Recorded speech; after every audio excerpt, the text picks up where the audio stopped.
All right, finally. Jeez. Okay. All right, that took about 20 minutes. Um, Seems I'm finally live on YouTube now, so apologies. Thanks to everybody who sat through that shit show. Uh, Basically, I picked a really bad time to try to do a multi-stream with Streamlabs. It kind of got borked. I was trying to multi-stream to X and YouTube and Instagram at the same time, and it just did not like that at all. And it was messing up YouTube while posting to X or Twitter, whatever you want to call it. So yeah, then it was trying to undo that, but it kept publishing the half-baked YouTube videos. So I'm just gonna stick to YouTube from now on until I get that ironed out. Streamlabs is always a little bit buggy, so I'm not sure what the setup with YouTube was missing to function correctly with the other streams going. So that's something I'll have to experiment with in my own time. I thought it would just kind of work out of the box, and it didn't.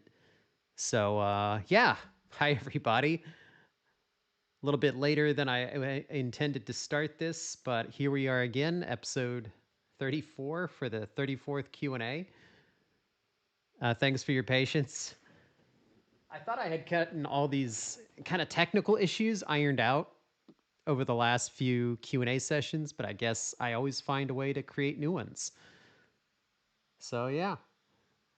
The one thing I want to recover is I saw people had put in super chats before it got killed off. And I was trying to pull those back up so I don't miss them. But I haven't been able to recover the super chats from the previous stream that got kind of erased.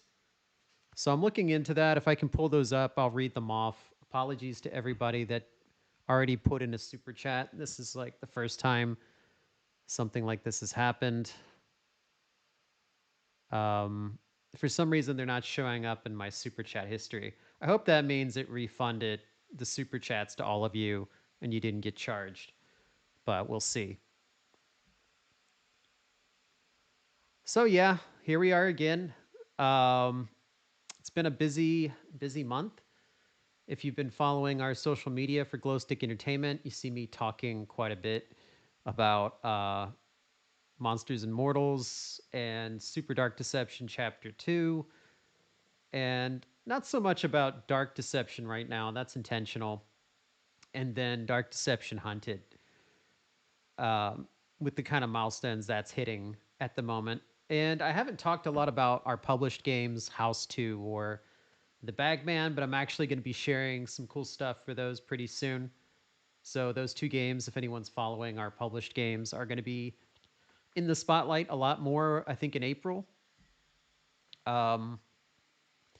Yeah, so what we usually do with these Q&As, I always kind of, say this again at the beginning of each Q&A just in case there's new people, especially with the maybe some people from the Roblox crowd coming in, is I just let you all support us with either the member channel from YouTube or with super chats to ask questions.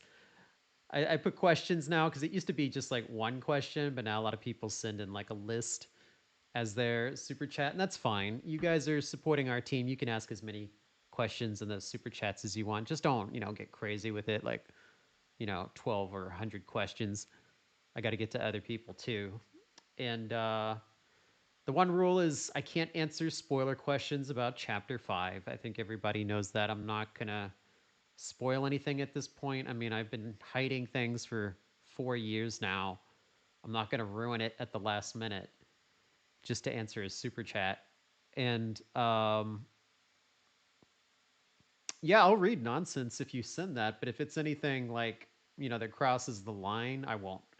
So, I mean, that's pretty basic common sense stuff. I think you guys already know that.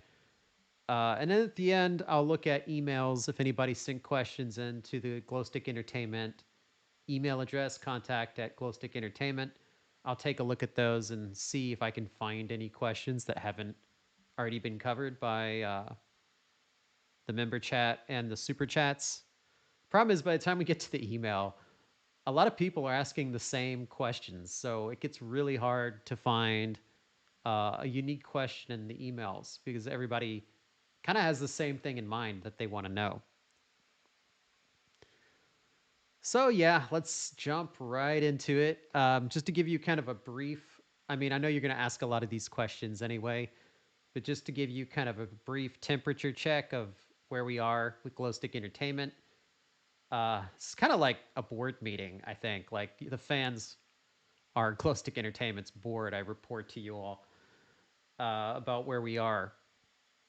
So, like chapter two, I know that's been going for a while, and people ask me, "Where's chapter two?" And I do the best that I can to explain that without, giving hard excuses. But basically, it just boils down to bugs. There's bugs in the game that needed fixed, and those bugs took much longer than expected to fix. I am not a programmer. I am many things. I wear many hats. I do have a lot of hats, but I wear many hats in this team. I'm a artist, writer, designer, animator, rigger. I do basically everything except programming. So when the programmers tell me, "Hey, we need more time with this," I give them the time that they ask for. I'm not gonna be like a money guy and rush them and be like, "No, no, no, we have a deadline and Papa needs his cash, so let's rush this out the door and just get some money from suckers." No, we want it to be good, so they tell me they need more time, I give it to them. Even if that makes me look bad or like a liar or whatever, I don't care. I could give a shit. Yeah, this is a profanity channel in case there's any kids here. Cover your ears. Um, yeah, I will happily throw myself under the bus to give my team the time they need to finish the game right. So yeah, I think it's finally in the final phases of the bug fixing. We're all the way at the end of wrapping up the last bugs on Barely Buried. So it's very, very close to going gold. Everything else is pretty much finished. Once we finish these last Barely Buried bugs, I think, optimistically, I think it's going to be done by the end of March. Now, the catch is we want to do a simultaneous launch for Super Dark Deception Chapter 2, which means we launch everything at once. So it has to go through an approval process with the consoles, which we're doing, but that takes a little extra time. So it's very likely, in order to do a simultaneous launch, that we have to launch it in April, simply because we want everything to be ready at the same time. I'm not going to put it out on Steam and then put it out on consoles like a few weeks later. That kind of breaks it up. Like if you don't have a PC, if you didn't buy it on Steam, now you have to watch everyone else enjoy it while you wait 4 weeks. That kind of takes the fun away from it for a lot of people. So I want everyone to play it at the same time and enjoy it at the same time. Mobile, console, PC. So yeah, that's worth waiting a couple extra weeks if that's what it comes to do it right. So that's where Super Dark Deception Chapter 2 is. I'm just going to lead off with that one because that's the one I get asked about the most right now, surprisingly. But without further ado, I'm not going to explain anything else because I want to save something for the questions. Just had to touch on that one right away. And we'll get right into the member questions first. So let me check out some of the questions from our YouTube members. These are our awesome group of supporters on YouTube. So mostly acknowledging my technical difficulties. Let me see where the questions are at.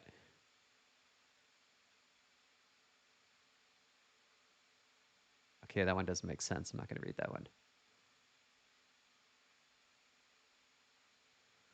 Somebody, Puggies asked, who's the most interesting Dark Deception monster to interview if you had to pick? Um,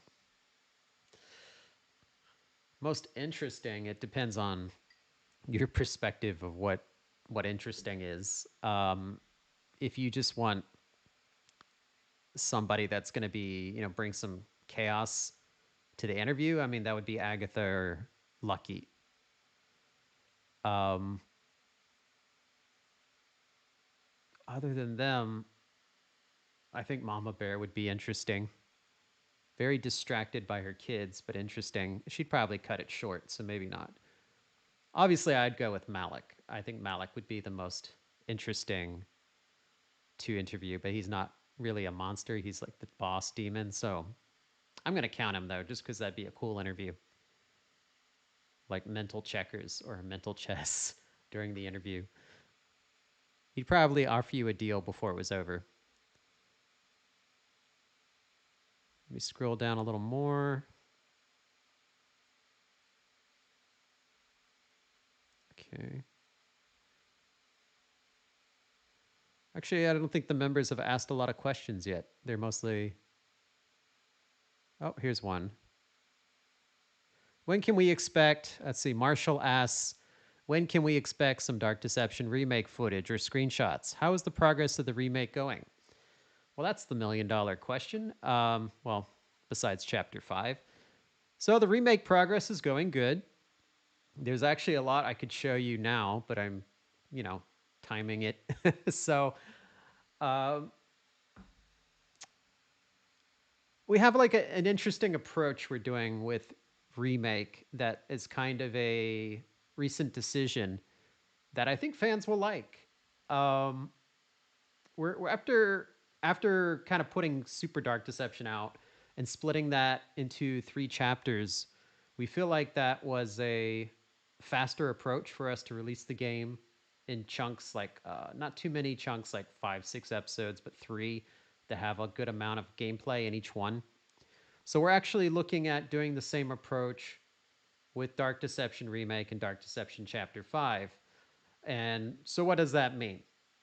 That means basically that we're going to kind of in much quicker succession release Dark Deception Remake Chapter 1. This is only going to be titled this way on consoles. It's just going to be called Dark Deception. It's just there will be the first base game will be treated as episode 1, and then there will be 2 free DLCs. So when you buy Dark Deception on consoles, you get the extra content, basically the full game, but split into 2 free DLCs. Same way we're doing it for Super Dark Deception, basically. So you pay once, and then you get everything updated for free. But basically, the first base game release will have 5 remade levels in it. The second one will have 4. So that's levels 6 through 9. So you will actually get holiday horror mixed in with the chapter 4 levels. And then the third update, chapter 3, if you want to call it that, is everything else, the remainder of chapter 5. So that lets you get a chapter 5 level very quickly before we put out the last bit of the game after that. So that is a really good way for us to build up the hype for Dark Deception again. After a 4-year lull, I think the fan base is very strong. Roblox Hunted has really brought in a new crowd. Monsters and Mortals is doing stronger than ever. And Super Dark Deception has a lot of hype behind it too. So I'm really excited to put that out. But the Dark Deception community is in a good place. So I think, but you know how the mascot horror crowd works, is it's entirely focused around YouTube. So in order to kind of reach a larger audience, you have to be in that YouTube circuit um, with the Let's Play reviews.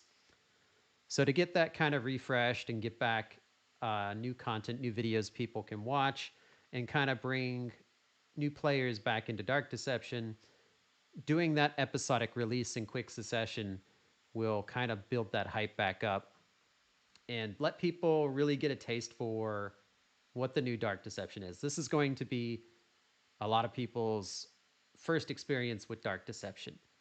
So, the one we started with, the early versions of Dark Deception from 2018 up to 2021, um, those are kind of like the OG Dark Deception. We've evolved the game a lot from those and improved it a lot. And that's all kind of, it's almost become like a early access game. Like it's all built into the game now.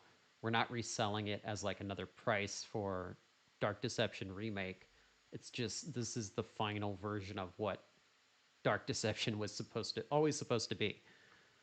And I think that gives them a lot of time to kind of see the Dark Deception's new story and where it's going, and it's a lot deeper than it was before.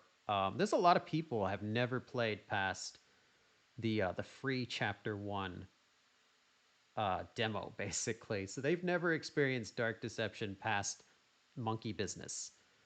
So I think this will encourage a lot of people to explore further into Dark Deception to actually see the story.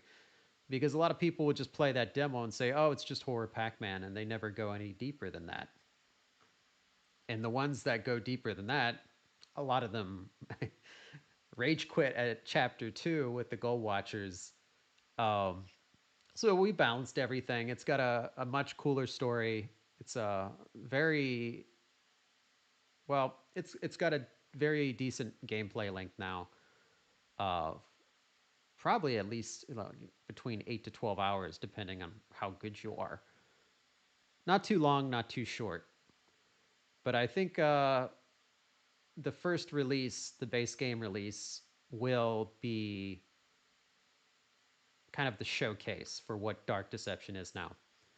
And so I want that to be a big surprise at the end. I don't want to kind of spoil it too much before the release, so that kind of hits people all at once.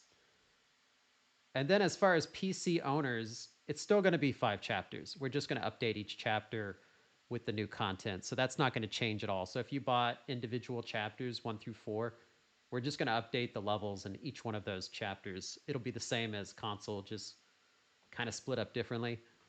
Um, and we're doing that exclusively for the Steam crowd because we've already released it for a while. We can't suddenly switch it to a 3 chapter structure. So that's basically just for the console release. And once they get all the content, it's just going to be one consolidated game. There's not going to be, episodes. When it goes on physical, it's just going to be Dark Deception. It's not going to be like Dark Deception Chapter 1, 2, 3, if that kind of makes sense. So yeah, we do have stuff coming. Screenshots, new cutscenes, those will all be shown over the course of, I think, the next couple months or so. So yeah, I know it might seem like a long time, but it's actually not that long. So there's a lot of cool stuff coming. I just can't show it to you now, and I'm not going to talk about it now because I want it to be a big surprise. And we have a lot kind of going on right now that I want it to have its own time. So that's Super Dark Deception, that's Monsters and Mortals, and House 2. Uh, this is kind of their time, and then Dark Deception. It's kind of like I think people know this by now, but I believe very strongly in Dark Deception. I think there's nothing else like it on the market that I've seen, and I've seen Poppy Playtime and Five Nights at Freddy's and Bendy and the mascot horror games, and I've seen the mature horror games, and I think what Dark Deception has become is very unique in its own way compared to those games. That there's nothing else like it on the market currently, and that as long as we keep sticking to building a really good game, it doesn't matter when we release it. I know it matters to the fans. They want me to release it tomorrow, but people aren't going to remember how long it took to make. They're only going to remember how good it was. And to me, that's what's important. When it goes out, it can't suck, and it can't be a disappointment, and it can't be mediocre. It has to be amazing, and it has to be worth the wait. So at this point, I think if you put out a really amazing game, people will come back to it, even if they.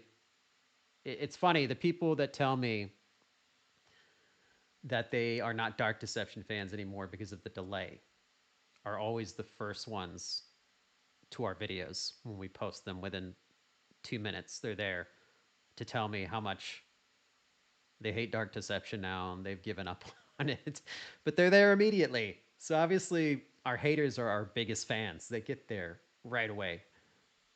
So I think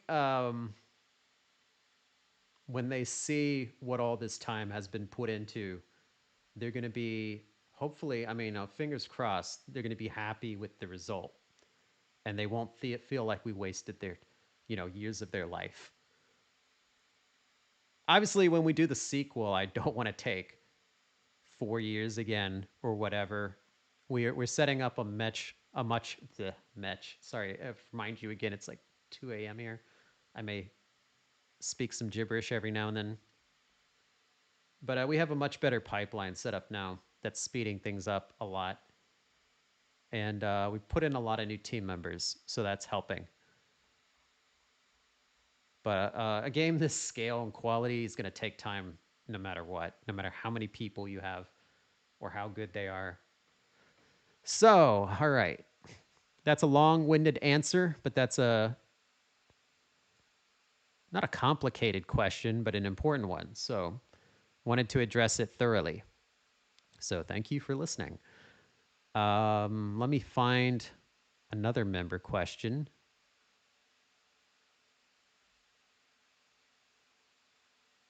Okay, we've got Nate the Game Boy asks, "What was it like working with William C. Stevens and Sharami?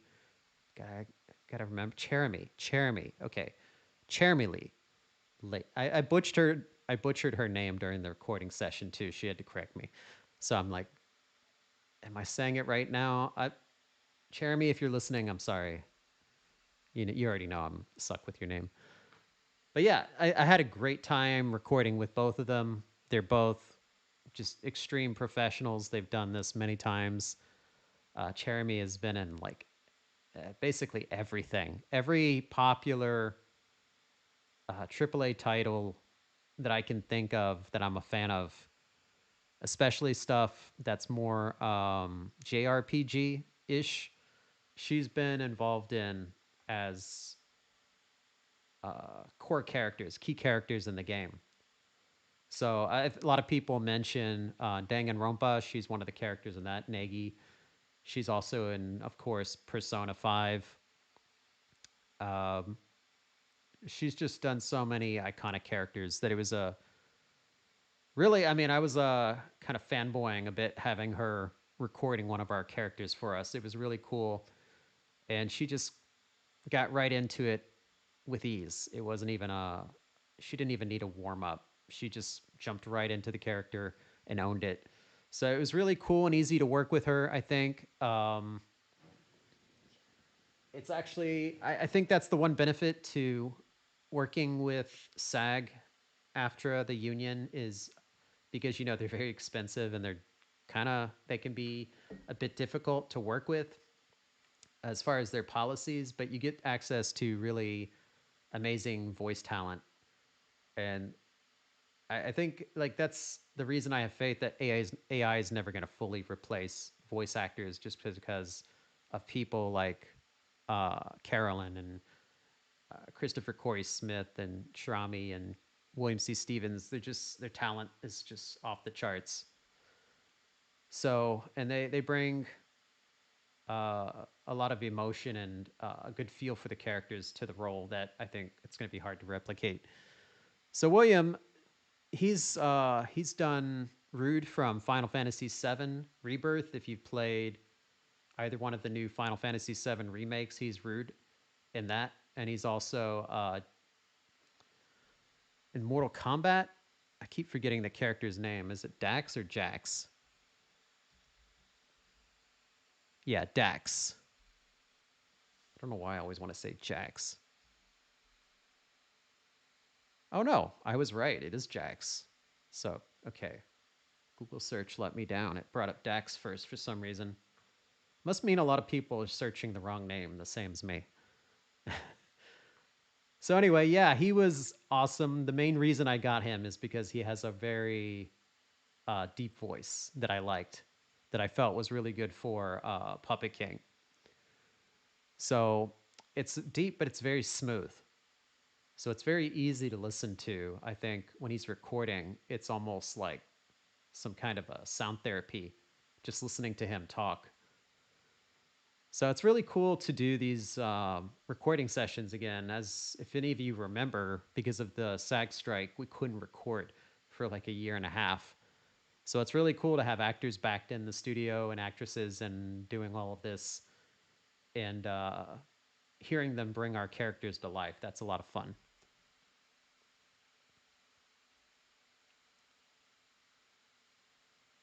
Let's see. Adam asks, "What was your favorite?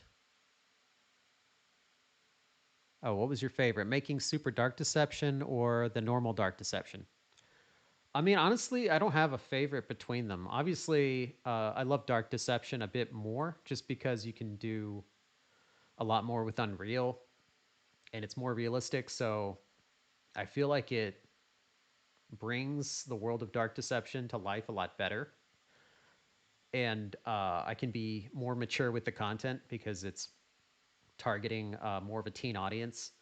Whereas Super Dark Deception was made for people that have motion sickness and also like more of a general all ages uh, kind of rating. So we cut out a lot of the more mature content and it's meant to be more accessible. But I really love the old retro 2D pixel games. So I think it was really a lot of fun to kind of learn how to do that and make the game. I had never worked on a, uh, a 2D sprite game or pixel art game before. I think, and previously in my career, I'd done a lot of like vector based games for mobile and mostly mobile and even in the past, like Facebook games with rasterized art and vector art. But I'd never done like pixel perfect, like sprite based games before. So I had to kind of learn all that from scratch. And I got to work with some really good 2D pixel artists, and I kind of learned from them. And now it's really something I enjoy a lot, like doing this retro. I mean, those are the kind of games I grew up with, like Super Nintendo and PlayStation 1, those kind of sprite based games. So it was really cool to actually make one and feel like we made a Super Nintendo game. So I think chapter 2 with Super Dark Deception adds so much content that it already feels kind of like a complete game. I think when we add in the chapter 3 content plus all the mini games for that too, it's going to be a pretty massive game as far as content and replayability. So that'll be interesting to see when it's finally done and has everything because that's way more than I expected when we started out on it.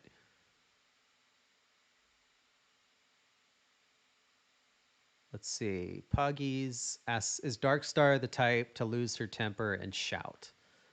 Um, Darkstar is complicated. I think I've said that in previous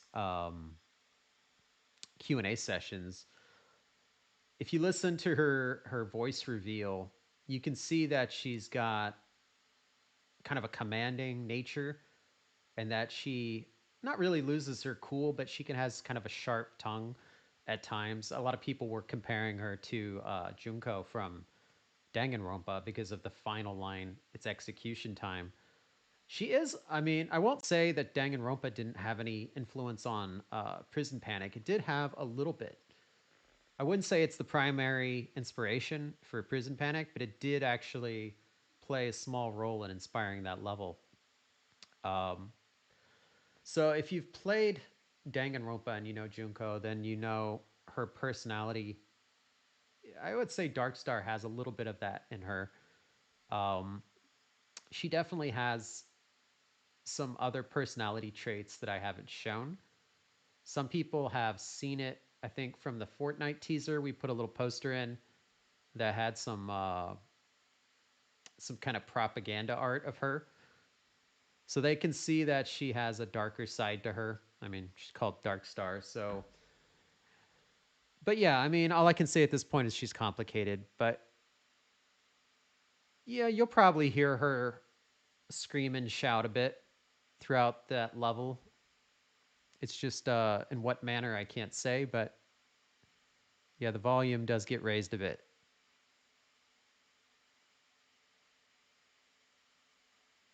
Okay, so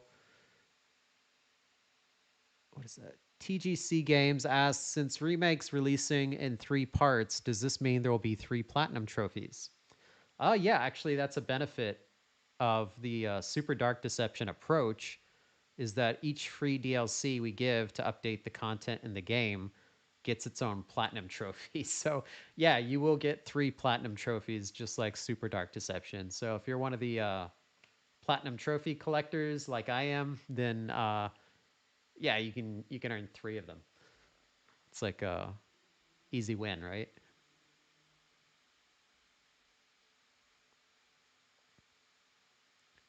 Let's see. Kevin, what does that say? Oh, Kevin Croc. Okay. Why bring back every monster for chapter 5? Um, for closure. We're going to resolve every story arc with every character with chapter 5. I won't say how or where or when, but they all got, well, most of them got beaten by Doug, and they're not happy about that. So, just because you lose once doesn't mean you give up. Doug doesn't have an easy time in chapter 5 at all, to put it lightly. So, yeah, that's why they come back. It's their job, and they have to. Let's see. Golden Developer asks, any cool stuff coming to Hunted? So, yeah, actually, we do have some cool stuff coming to Dark Deception Hunted. By the way, if you saw recently, Dark Deception Hunted passed 100 million visits on Roblox, which I found out was actually a very good achievement. Apparently, there's over 50 million games on Roblox. They call them experiences. 50 million active experiences on Roblox. And only a few thousand of them ever pass 100 million visits. So Dark Deception Hunted is now in a percentile less than 0.1% of the Roblox games. And I believe it's the number 16 top branded game on Roblox of all time. And that's in less than a year. So that's amazing. I think that's really cool. I'm not a huge Roblox player, but I think Hunted success has made me try out Roblox more. And I've seen, not everything on there is slop. Like there's a few games on there that are actually good quality games. Uh, we're partnered with two of them, Piggy and Doors. They have actually a lot of depth and a lot of play.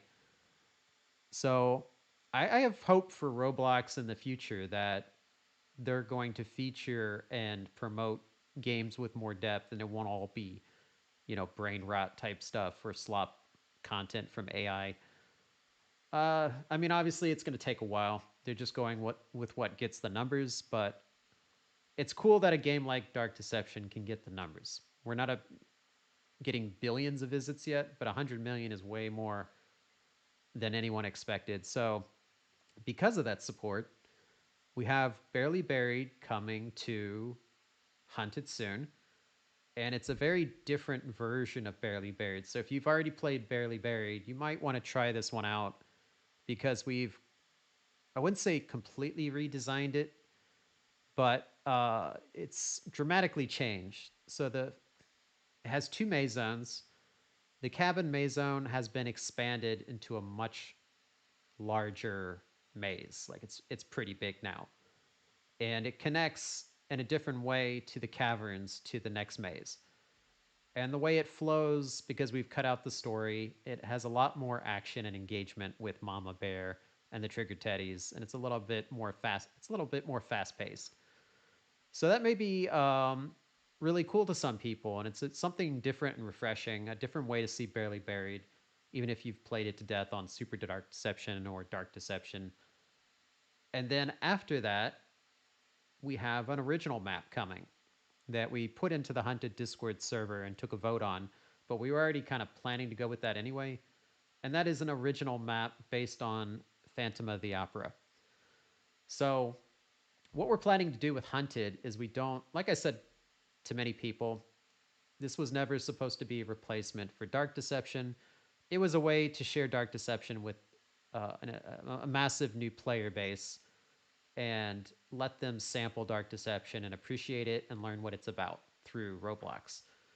So we are cutting off the Dark Deception levels, the original ones, at 5. We may do a 6 one when Chapter 5 releases.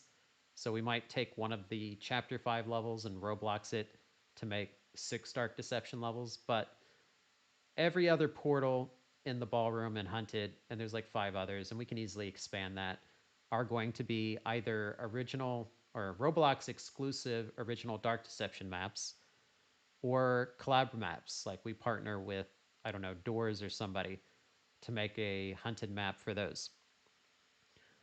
Um, so that I think is a really cool thing because it's kind of a hybrid and it makes Hunted into its own thing. And it gives people a reason to want to play Hunted because there's going to be brand new Dark Deception maps with brand new enemies that can only be played there. So we'll see. We'll see how that does, but I think that's going to make Hunted really cool and give it uh,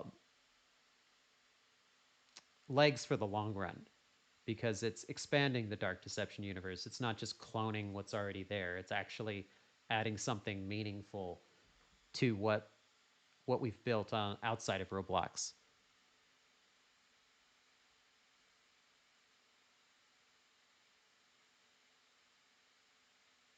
Somebody's Marshall says, "Will the barely buried Roblox changes you just mentioned make it to the remake?" No, these are.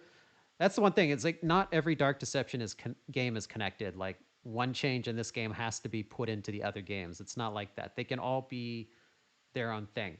Super Dark Deception is not going to be one-to-one copy of Dark Deception Remake. Dark Deception Remake is the official Dark Deception.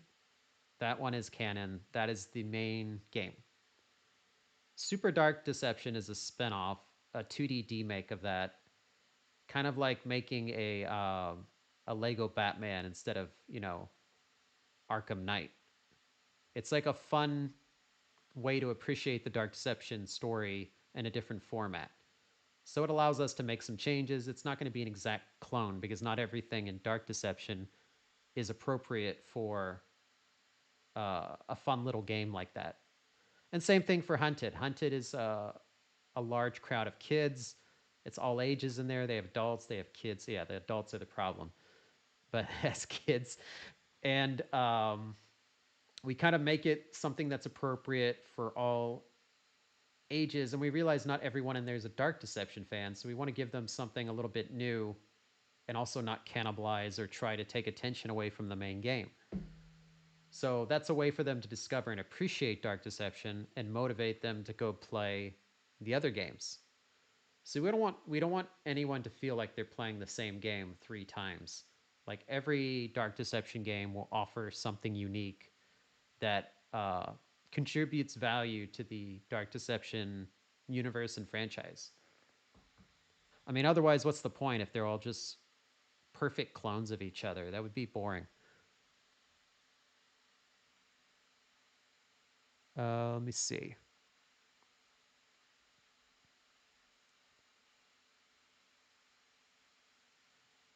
Spade Fury asks, or sorry, is that Fury or Furry? Oh, Spade Furry. Sorry about that. Will Mama Bear be in the cabin zone and hunted? Yes, she will. So Mama Bear will be a boss, just like we added Doom Ducky to Stranger Sewers, and we have Joykill inside of Mascot Mayhem as a constant presence. Since there's no story, it's not like a story scripted event. They are kind of a continuous presence that's more of like an environment hazard, like a trap. So they kind of harass you and try to kill you. They're basically almost like a turret or a patrolling turret within the level that can kill you, but you don't have to have like a full on boss fight with them. They're more of just an obstacle that you have to overcome and avoid. So Mama Bear is going to be like that too. Let me see.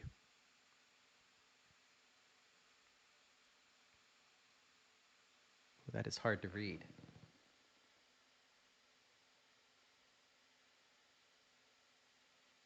Huizhisheng. Huizhisheng.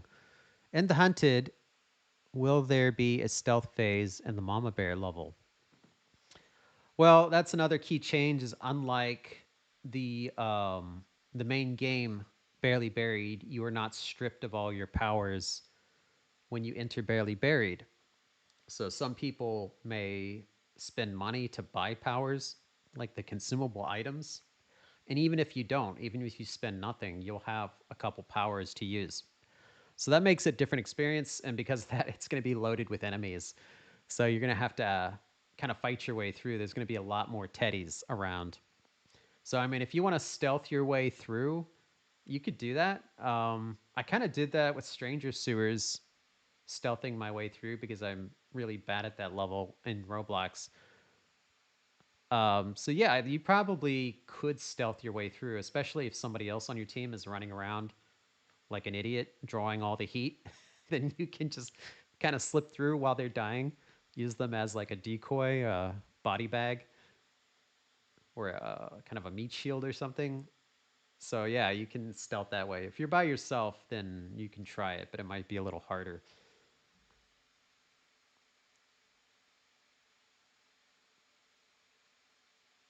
UBF asks, will the Star Army have voice lines, or will they be the same as the mannequins with no voice? And actually, the Star Army does have a voice, but they speak in gibberish, so it's not going to be clear words. You'll kind of see what I mean. Trying to think of a game where that reminds me of. I mean, besides Zelda, I could say like Dave the Diver, the kind of gibberish they speak when they talk. It's kind of similar to that, but a little bit more electronic sounding. And there's a reason for that.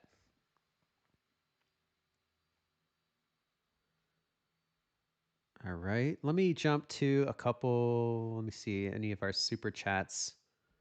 I'll jump back to the members after this, but I got to take a few of these super chats since they're kind of piling up. Let's see. Mr. MF06 through an 8025. Thank you. Hey, Vince, first donation, but I've been a fan since 2018. Wow. Thanks for being here the whole way. Can my 3060 graphics card handle a new update? Want to make sure it can since it's an UE5 game. Well, I mean, with UE5, it's hard to say. I think you can, but you're probably not going to be running it on, like ultimate video card settings. You may have to lower it down to medium for it to run. Um, that's not even Dark Deception. That's just the Unreal Engine, on UE5 engine is very demanding. So can't guarantee it's going to run at 60 frames. We'll see. I do have a 30. Let me see what I have here. I do actually have a 3060. So, I mean, I'll be testing it on that at some point. We've only been testing above, I think we've been using mostly 40 series. So, at some point later on, I'll test it on the 30 series. And I also have a 20 series here, 2070. I keep all my old hardware so that we can make sure it runs on at least PCs that low. I don't have a 10 series, and I think if you're trying to run Unreal Engine 5 on a 1060, then I can't help you. But a 3060, I think, is very reasonable. So I'll probably kind of report later on what it runs on each GPU, and we'll see if that helps people kind of get an idea of how well it's going to run on their PC. Obviously, that doesn't factor in like how clean your PC is and how well you maintain it, because that will also affect performance.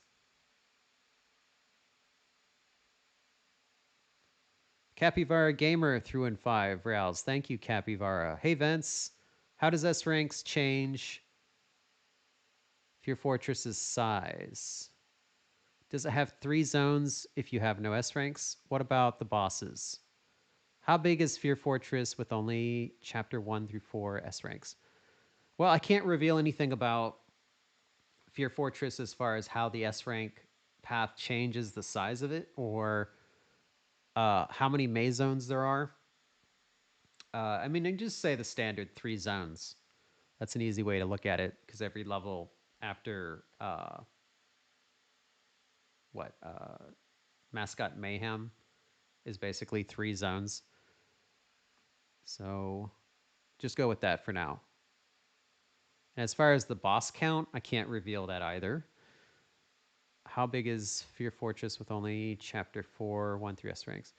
I mean, with chapters, if you don't do the S rank path and you don't have, because you don't have all the S ranks, I can only say it's a lot shorter. It cuts out probably 60% of the level.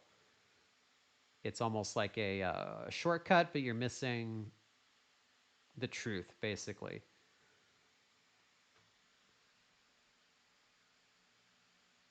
Let me see. Mr. MF06 again.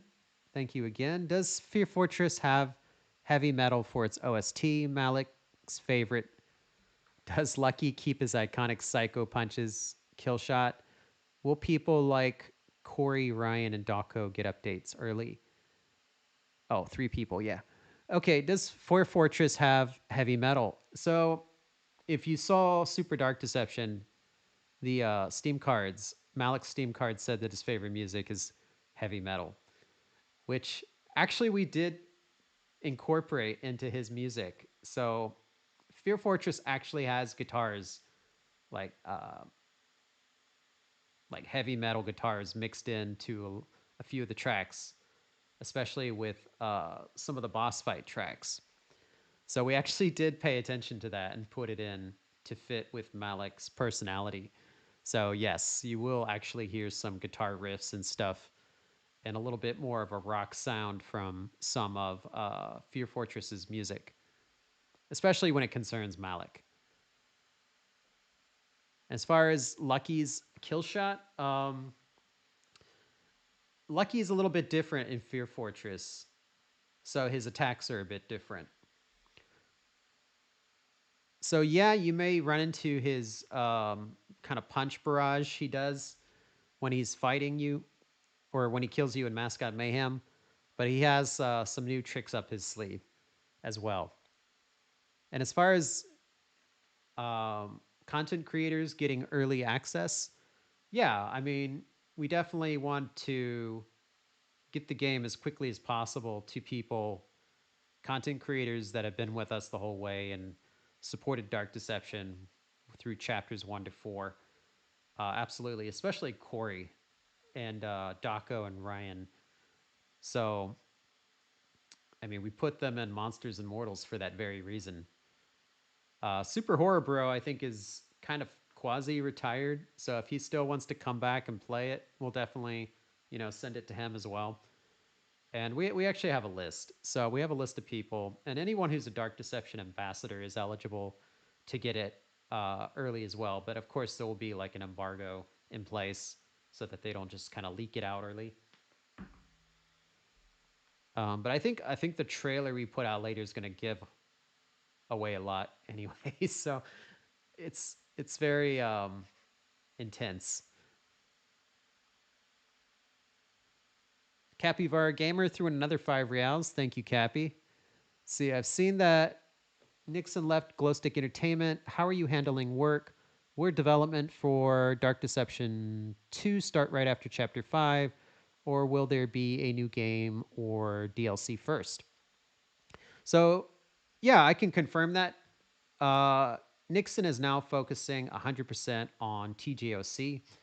The two responsibilities were conflicting a bit too much, and it wasn't really helping either side.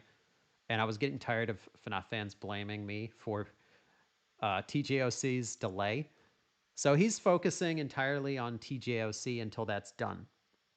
And we have a very different team for Dark Deception now. So we brought in people from, well, people that we've been working with for a while on a lot of our ports and some of our other games, a different coding team. We brought in new artists from the Expedition 33 team and Silent Hill F. So we have a really good team of professionals now working to get Dark Deception done a lot faster. And then that freed Nixon up to focus on TGOC entirely, which is a game he's very excited about. So yeah, uh, I didn't make any public announcement about that just because I didn't want to. Fans get obsessed about stuff. I didn't want to draw attention to him or to me about something like that as far as like staffing changes because people will start creating drama or making shit up. So that's basically it. It was a personal choice for both of us. I always said that Nixon and I were basically working together until we both had something else that we wanted to do more. And it kind of reached that point. He's already been doing Dark Deception for 6 years, and he kind of needed to do something new. And then, as far as, sorry, I'm reading your other questions. Development on Dark Deception 2. Jeez. I have, it'll be very different than Dark Deception because we're kind of aware of what we did wrong with Dark Deception as far as the development process and the releasing process. And we are, well, I am actively taking steps to make sure that doesn't happen with the sequel so that we can keep things more streamlined and releasing faster. And I think that chapter Dark Deception Remake is a good example of what that's going to be.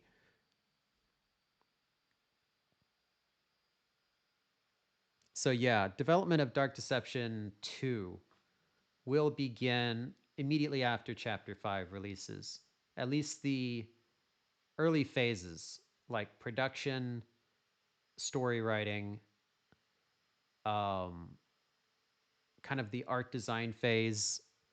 We want to get like everything kind of road mapped out properly up front this time rather than doing it as we go.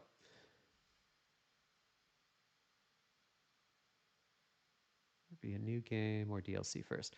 And as far as DLC for Dark Deception, yeah, we do actually have a DLC in mind that we will probably start after Chapter 5 as well.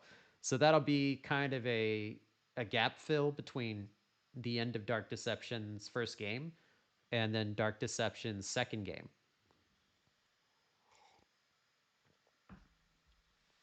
I won't tell what the DLC is yet, but I think a lot of people can probably guess. It's related to the current story. Let's see. Caper threw in 20 rounds. Thank you, Caper. Will there be any functional electronic devices or areas in the abandoned Holiday Horror Mall? Or is it completely abandoned? And if so, will there be billboards at that level?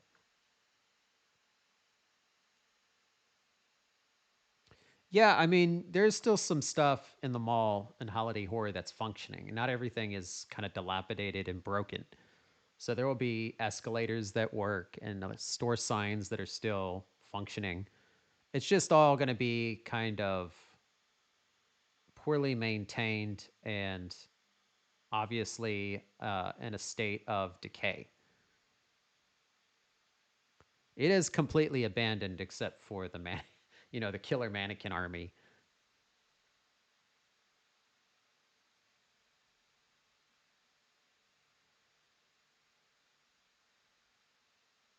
Let's see. Springy Girl threw in two and said, Digital Circus almost done got him.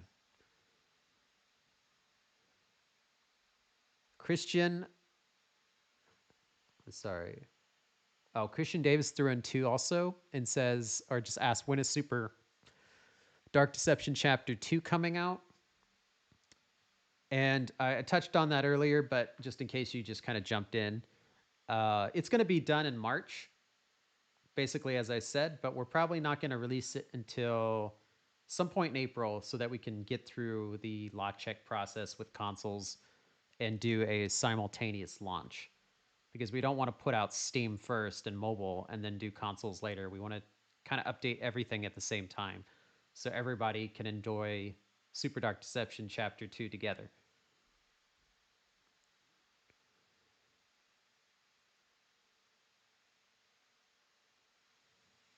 Okay, we got. Well, this is.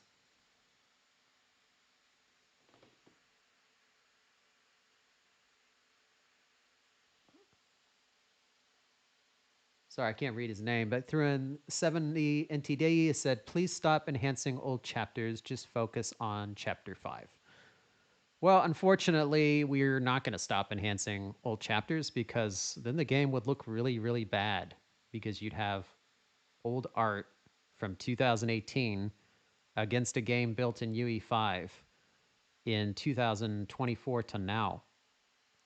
So that would look terrible. And I already see the Poppy Playtime fans screaming for Mob to update the graphics from chapters 1 through 3. So I already know most fans won't like that. But just in general, the old stop doing this, stop doing that, work on chapter 5, that's just getting played out and old. You know, we're going to finish our games the way that they need to be finished. And that requires a lot of work on our part, which we give up our personal lives and our own time with our families and stuff to put the maximum effort into these games to make a product that our fans will love. And no matter how much people complain because they're impatient and don't want to wait, we're going to do that.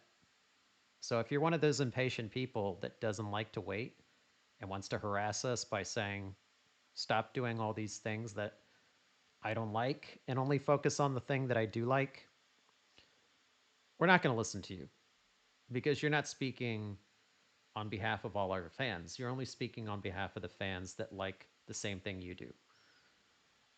And trust us, we love Dark Deception. We're going to put as much time into Dark Deception to make it amazing as we need to. So if we didn't care about the game, we would just rush it out and trick a lot of people out of their money and deliver a crap product. That would be way easier than spending 3 to 4 years trying to make it amazing. Like just quickly put out some AI slop with Dark Deception's name on it and cash in. We're not doing that. And no matter how many fans try to rush us, it's just noise. I'm not listening. I'm going to do what needs to be done until it's done. That's pretty much how it's always going to be. So I don't know why I still get comments like that. I know why, but you think at some point they would learn that I'm not listening. That doesn't make me move faster. That's not going to make me half-ass Dark Deception's work. But thank you for supporting our team and thank you for being on this live stream. That's not like to shit on you or diss you. It's just an important thing to point out is that we enhance the old chapters, one, because we care. Two, because we want Dark Deception to be the best game it can possibly be. Otherwise, it would be a hodgepodge of visual styles and old storytelling mixed with deep storytelling. That's not good for anybody. Mr. MF06 threw in another AD10. Thank you. Will Doug be badass in Chapter 5, drop kicking Puppet King? Um, I wouldn't call, I don't know. Maybe Doug has his badass moments in Chapter 5, but I think more than anything, Chapter 5 humbles him a lot as far as in both his humanity and just his own capabilities. Like Doug really has to kind of face his limits and as to what he can achieve in the nightmare realms. And like Bierce always says, he has to suffer a lot.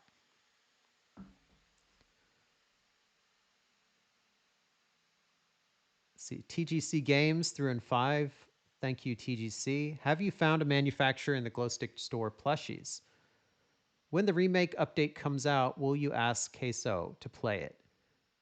Yeah, I would definitely ask him to play it. I'll just send him maybe I'll send him a copy and see if he wants to try it out. As far as the manufacturer for the Glowstick Entertainment store plushies, no, we haven't found a reliable one yet. And we're pretty much focused on the games at the moment and the book, getting those out to start doing the addressing the plushies. We will address the plushies this year.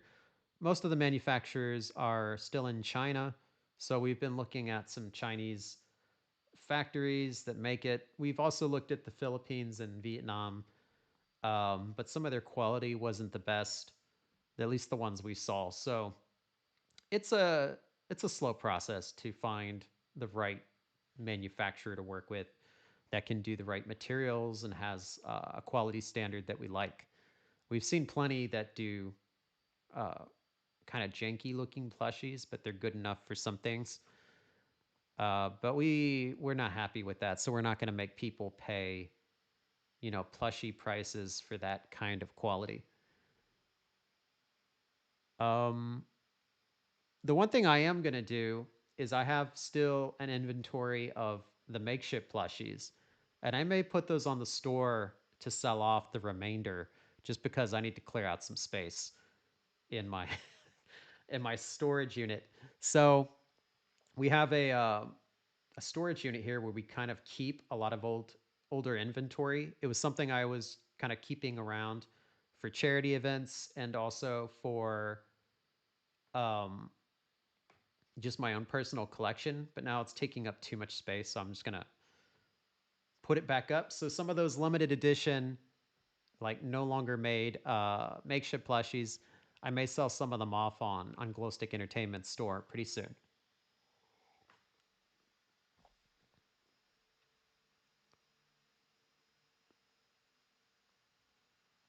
Speak of the devil, Honk Official threw in five. Hey Vince, when are you reselling all the plushies? I really want one. I'm actually looking at maybe doing that next month. As soon as I get Super Dark Deception Chapter 2 out and um, House 2, because that's coming up too. That may go out in April, depending, fingers crossed, depending on the console approval process. If not, that would might be early May. It's definitely early May or April. So I think maybe in April I'll put up the plushies that we have, and I think I have pretty much all of the characters behind me, all of those plushies. So I don't know the inventory for each one. I'm gonna guess there's not many. I only bought like uh, 15 to 20 of each one, so it's gonna be kind of gone fast if I put them up. It's not gonna be like I have an inventory of like hundreds of these things. No, there's not that many. So I'm just gonna sell them off, and then when they're gone, they're gone.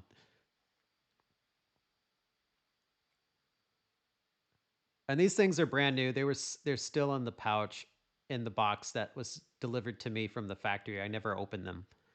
So these are still mint condition plushies. They were not like pulled out of the bag and played with like used plushies. These are all straight from the factory, sealed.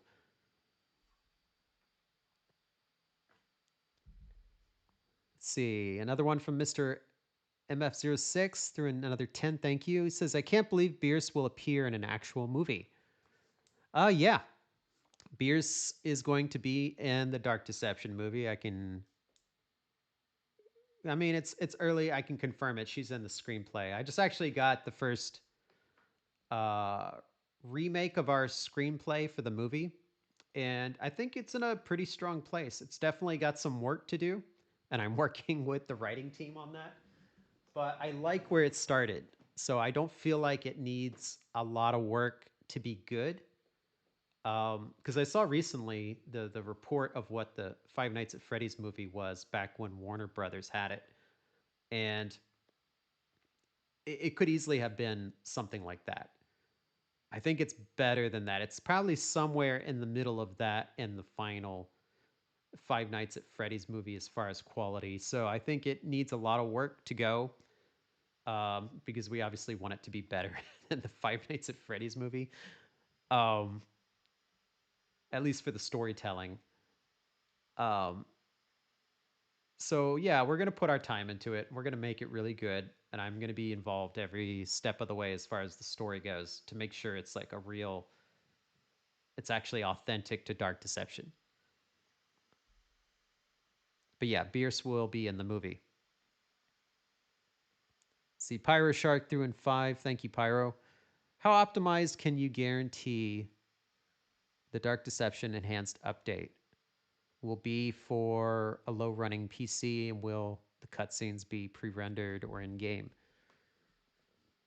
So the cutscenes, most of them, it's a hybrid of both. So there's going to be pre-rendered cutscenes that are movie files, and then there's going to be in-game cutscenes that are just within the game engine.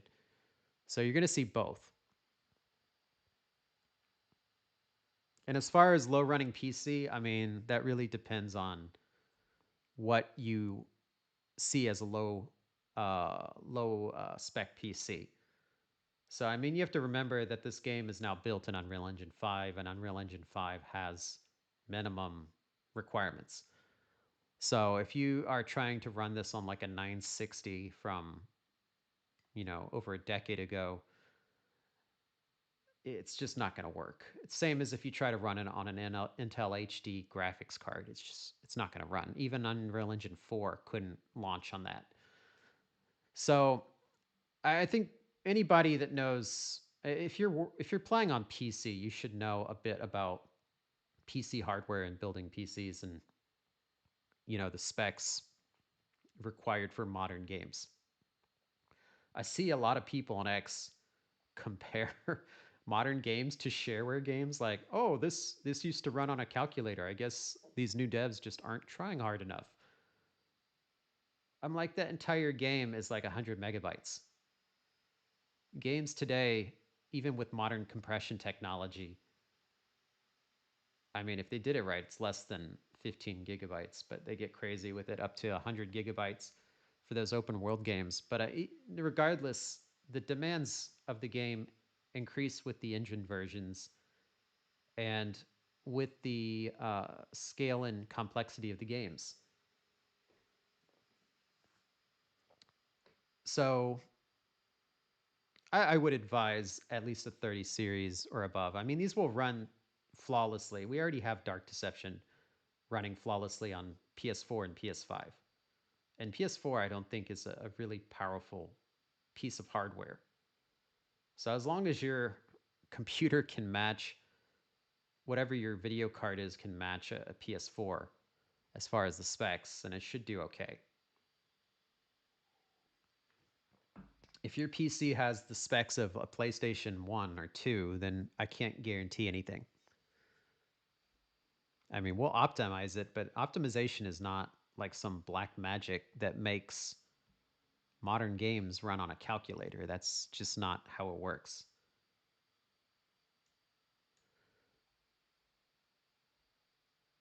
Okay. Keneal threw in 5. Thank you, Keneal.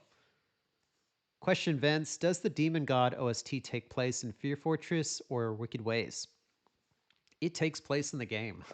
That's all I can say. I can't tell you where that takes place, because that would be a huge spoiler. But yes, it's in the game. I'll leave it at that. Sorry, but thanks for supporting. And hopefully you like the track. There's actually some more Demon God tracks coming. That's just the first one.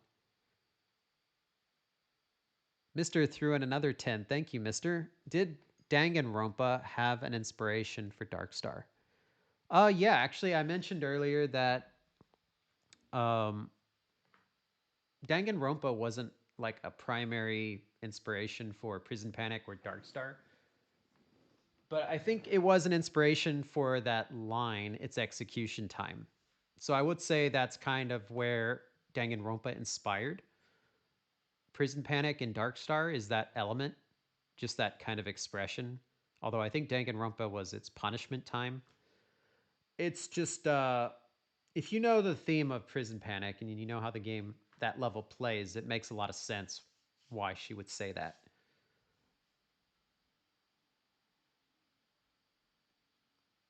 Let's see. Lewis threw in 2 reals. Thank you, Lewis. Hi, Vince. How can you describe Mama Bear in Chapter 5?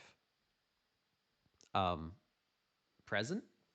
I mean, she does appear, especially in Fear Fortress. Primarily in Fear Fortress, she appears. So you will encounter her there with the trigger teddies again. But in what capacity, I can't exactly reveal right now.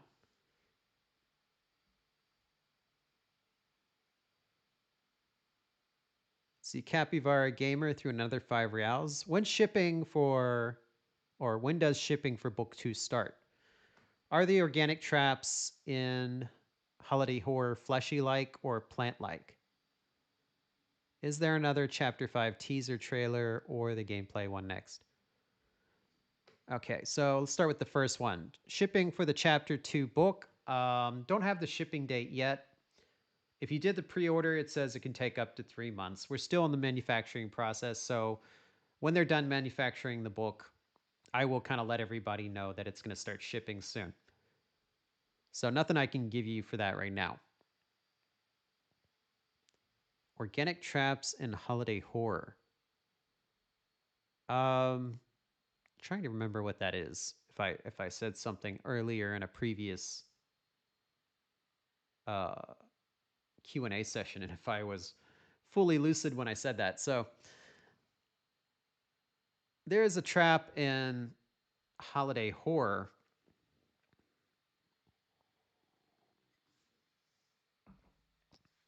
I guess you could call it organic, but I don't know where the plant-like thing is coming from. And the fleshy. I I wouldn't call it fleshy or plant-like. I guess I can say that much. And as far as the Chapter 5 teaser trailer, um, no, there's not going to be any more cinematic teaser trailers like we did at the end of last year. From here on, the next actual trailer for Dark Deception will be the Chapter 5 launch trailer. Prior to that, we may share, like I just recently shared, the new intro. I might share cutscenes from the game, but those are actually cutscenes that are inside the game. Those are not like created for marketing purposes. That's actually sharing content from the game.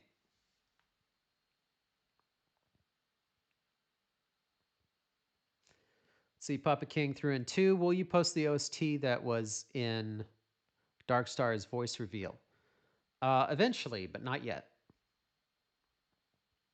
Capybara threw in another 5. Yeah, this chair is squeaky. Will AI be used in development? Will you still be working on future games directly? Will Fear Fortress have a zone outdoors? Will Chapter 5 mainly Fear Fortress have blood elements? Okay, so we got 4 questions. Let me go through each one. Will AI be used in development? No, we don't use AI. Will you still be working on the future games directly?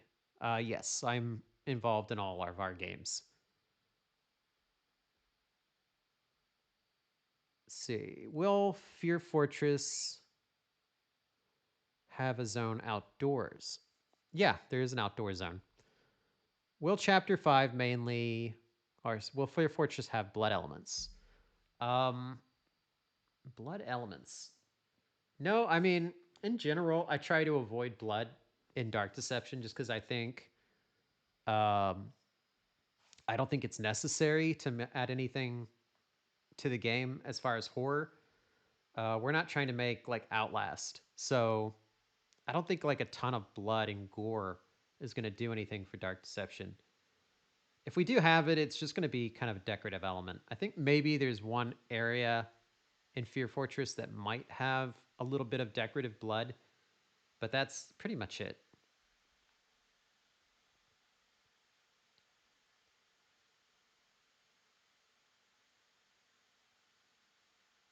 See, Mr. threw in another 10. He says, after Chapter 5, can we get the BTS of the mocap work?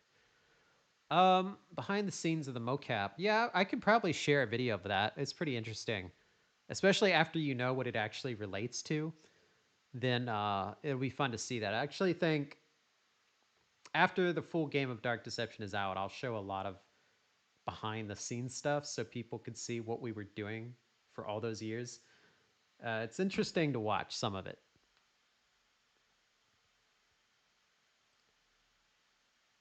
I'm Flipsane threw in 5. Thank you. Reposting mine. If some Prison Panic tracks have lyrics with spoilers in them, then why not upload instrumental versions of those Prison Panic tracks? It's not just the lyrics, it's the actual songs themselves. Kind of give away the vibe of the level and what the actual theme of the level could be. So I think if people hear the Prison Panic music, they'll easily be able to guess a lot of what the level's about. So, in order to not spoil things and not kind of give it away early, I'm not going to share the Prison Panic music tracks until the game is very close to release, or not until after the game releases. See, Lonely Mage, is the new track heard in the Dark Star voice reveal a chase track or a roaming theme? Neither. Oh, I forgot to mention you threw in five. Thank you for supporting. I was like, I think I just read your name. Let's see. Caper threw in another 20 rounds. Thank you, Caper. Is that white face on the puppet mask or Puppet King a mask or his real face? And if it's a mask, can he move in the Nightmare version and reveal his face? Will the first gameplay trailer for Chapter 5 be released this year? Okay, so the mask is Puppet King's face. It moves just like a normal face. He can talk and stuff. So there's no face to reveal underneath. And as far as the gameplay trailer, I can't give out any timelines for Chapter 5. We all know I'm going to disappoint you with that in some way if I give you some kind of fake date. So I don't answer that kind of question. See, Mr. threw in another 10. Does the Prison Panic boss have a track sung by Darkstar? She sings a lot of the tracks in Prison Panic. So she's involved with the boss track, but not entirely. Another 25 from Mister for another question. Can you explain the lights out mechanic a bit more? New OST for it. Will the third part of the Into Madness track return in Chapter 5? The piano art at 107. Okay, two of these I'm not sure what they refer to. So I'll answer the ones that I can. So the lights out mechanic, if you've played Super Dark Deception, is just periodically, not periodically, but some levels, the power goes out and it gets dark. So you have to run in the dark. And the lights, basically the flashlight mechanic is so you can see. Nothing like revolutionary or groundbreaking, but it's very effective in Dark Deception to make things a lot scarier. Is there a new OST for it? No. Will the third part of the Into Madness track return in Chapter 5? Third part of the Into Madness track. I'm not sure what that is, but probably not. I don't intend to bring back any cut tracks from previous chapters. We have new tracks that we've made specifically for the remakes. If there's a piano part referencing that, from probably not.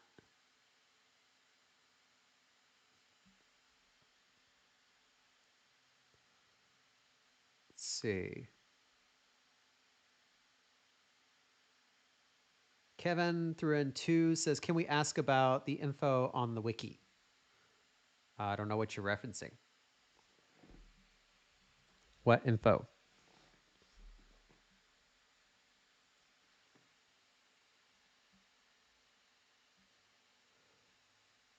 I can't really like comment on anything on the wiki because that's not official. That's written by a fan. So whatever's on there as far as the game or any of our games is from the viewpoint of a fan. Those are not my words or our information. That's a fan's view of our game. So I've never really looked at it, but I think whoever does it has done a good job of keeping up. But I have no idea what's on there, so I'm not sure what you want me to comment on. So let me move on then. If you have a specific thing that you want me to, or to ask me about regarding that, then just shoot another message. See, Mister threw in another 25. Will the transition ride for Crazy Carnival change in Enhanced Plus? Sorry, I'm not used to people calling it that anymore. So I was like, what is that? Will there be a kill shot tab to view in extras? Will the main Dark Deception theme from the main menu return in Chapter 5? All right, so no, the transition ride will not change. No, there will not be a tab to view kill shots. And you can hear the main Dark Deception theme. It'll be part of the archive room in the jukebox, so you can still listen to it within the archive room. See, Mister threw in another 25. Does Lucky shout profanities at Darkstar? No. Is Evil assembles a chase thing? No. It sounds intense. What does Corey Smith think of voicing Doug for Chapter 5? Christopher, he's kind of mixed on voicing Doug because Doug says a lot of awful stuff. So I make him pretty uncomfortable when he does Doug's lines because of what Doug says. But he has to, he's a professional. He just does it. So I feel bad for him, but, that's just, he's got to play the character, even if the character is not always a good person.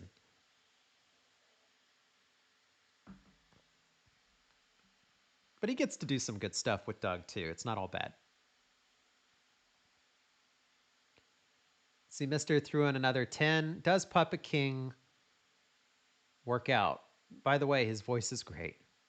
Thanks. I'm glad you love his voice. William C. Stevens is amazing. And does he work out? Yeah, he must. He's pretty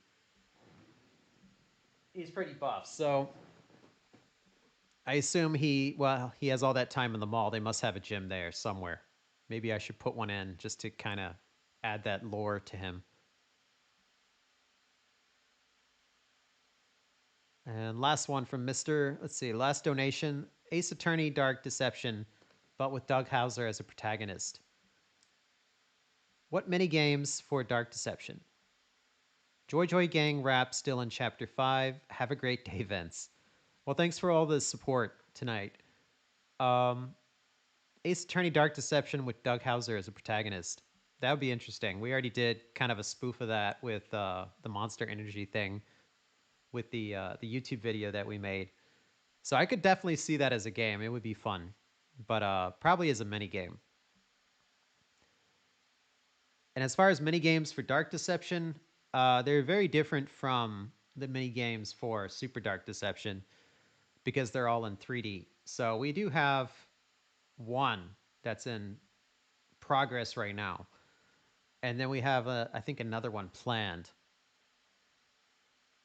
But we haven't really focused on the mini games yet. We're really focused on the main game, which already has some mini games baked into it. But I'm talking about the extra mini games that are just there to give extra content, kind of like with Super Dark Deception. I can't tell you what those are yet, but I may tease them later. At least the one that we have. Joy Joy Gang Raps still in Chapter 5. Yes, but in the archive room. The jukebox. And the jukebox will have all music for Dark Deception ever made. Old version, new version, some content creators that made popular Dark Deception tracks. Those will also be in the jukebox. It's like a celebration of all Dark Deception's music. Not just from the game itself, but also from the community. As long as they gave us permission to put it in. So for example, Rocket Music did a lot of rap tracks for Dark Deception. All of their rap tracks are going to be in the jukebox.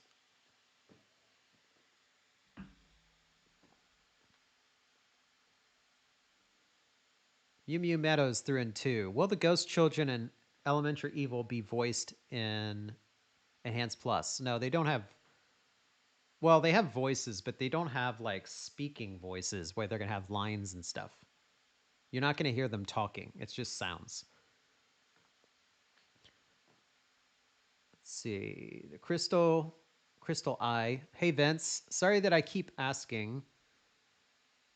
You're probably sick of me by now. Portfolio. Did you manage to get it? I send it every month, so it stayed at the top. If you don't mind, I would like to ask you a question later. Um, I think I did see your portfolio, but if you want to talk to me privately about that, then you can send an email about it, especially if you have another question you want to ask. I can't address that on the video or the live stream, but I can address that privately through an email. So, yeah, just ask me your question there regarding your portfolio, and then we can discuss it. Capybara Gamer through another Rail 5. Will the lights out mechanic happen randomly or at certain events? It'll be at specific events. Some levels it might be random depending on how that relates to the level. How's Enhanced Plus development going? It's on track. It's doing well. Will the unknown portal have shards collecting? Have shard collecting. Oh, you're still okay. Uh, can't talk about the unknown portal. But the other two, I hope that answered your questions for those.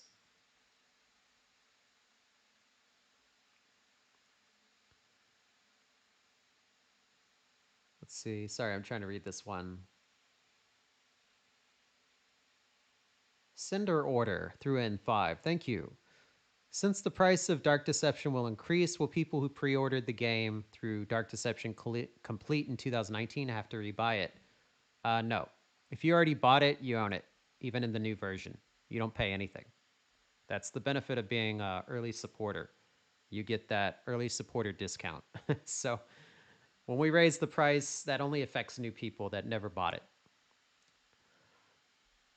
Um, Obviously, on consoles, there is no early supporter price because it's just now coming out for everyone. That's more for the PC version on Steam. So, yeah, if you bought it, you have it. You get the whole remake update for free. What is your next big game? Uh, Actually, I have some cool ideas for the next big game, but I obviously want to finish what we're working on first before I start another game. So, getting Dark Deception done, Super Dark Deception, the two published games out, um, and I think getting Monsters and Mortals to a good place where it has a lot of content. Once those are done, then I can address one of my other game ideas, which I think I've talked about previously. I haven't said what it is, but I've mentioned that it's something more mature horror, possibly survival horror.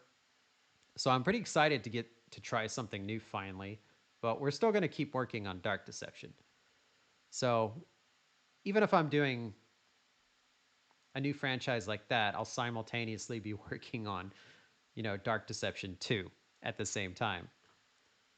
But we can't do a situation where we're juggling like 3, 4 games again. Even if we're not the ones developing those games, I have to personally manage those teams. So it's just like too much for me to. I mean, I'm handling it fine now, but I don't want to do that again. I think 2 games is kind of like a good balance, and then the rest can be published. Um, because at least with the publishing, I don't have to do the actual development.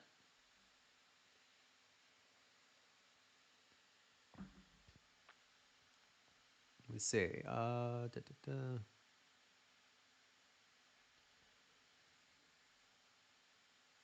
Oni11 threw in 500 check. Thank you.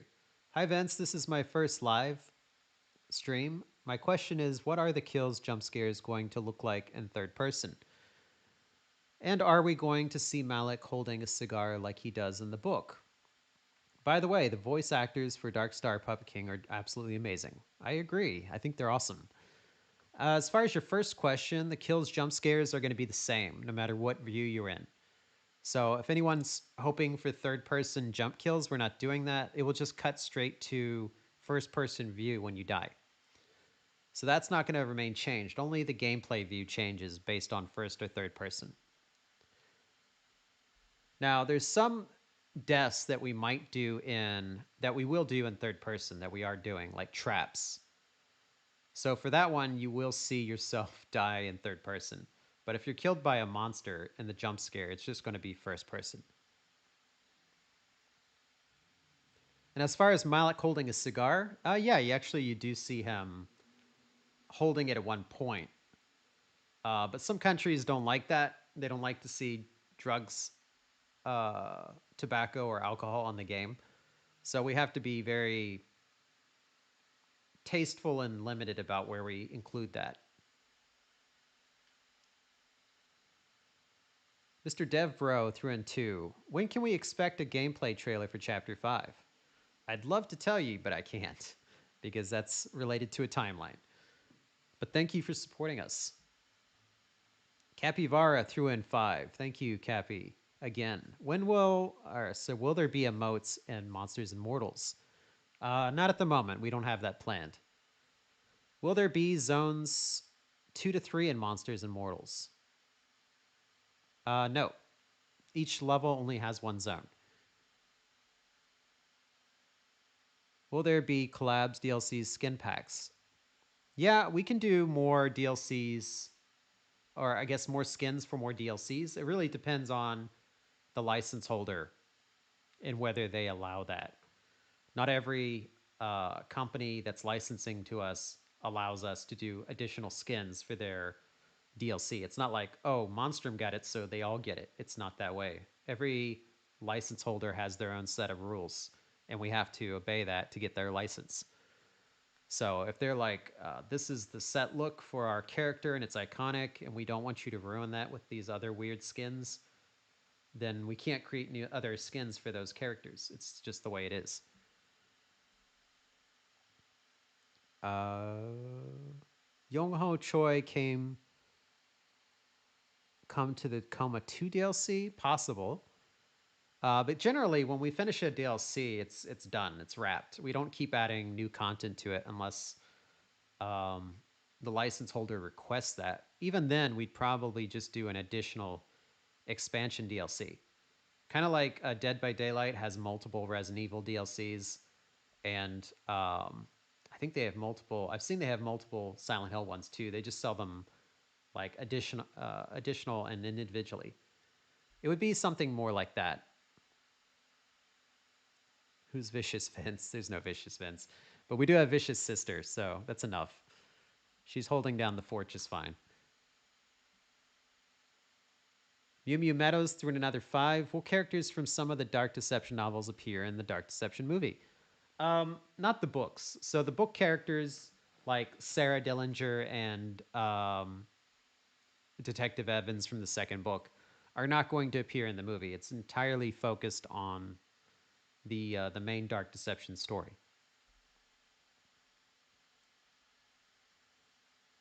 Let's see. Aurum threw in 10. What's the biggest Dark Deception game criticism you've taken into account for Dark Deception Remake? How would Puppet King react to being called Unk? The biggest criticism. That's actually a good question. I'm trying to think. I think the balancing is the biggest criticism I've kind of paid attention to as far as the difficulty and just kind of seeing where players from different countries, different age groups are kind of stalling out in the Dark Deception story. So I think that led to a lot of rebalancing for the first few levels early on that I think were kind of a too big of a difficulty spike for a lot of players. So I think the enemy AI and the enemy balancing is one of the main areas I've kind of taken into feedback and criticism and rebalance things a bit to try to make it more user friendly and something that people, it's challenging, but it's fair. I don't want anybody feeling like I mean, as long as they have like a moderate amount of skill, that they don't have to rage quit.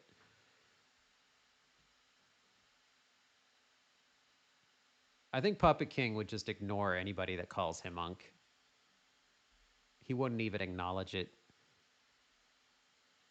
See, Cappy Var threw in another 2 reals. Thank you, Cappy. Wait, is Holiday Horror releasing before Chapter 5 then? Yes. It will be with the second release.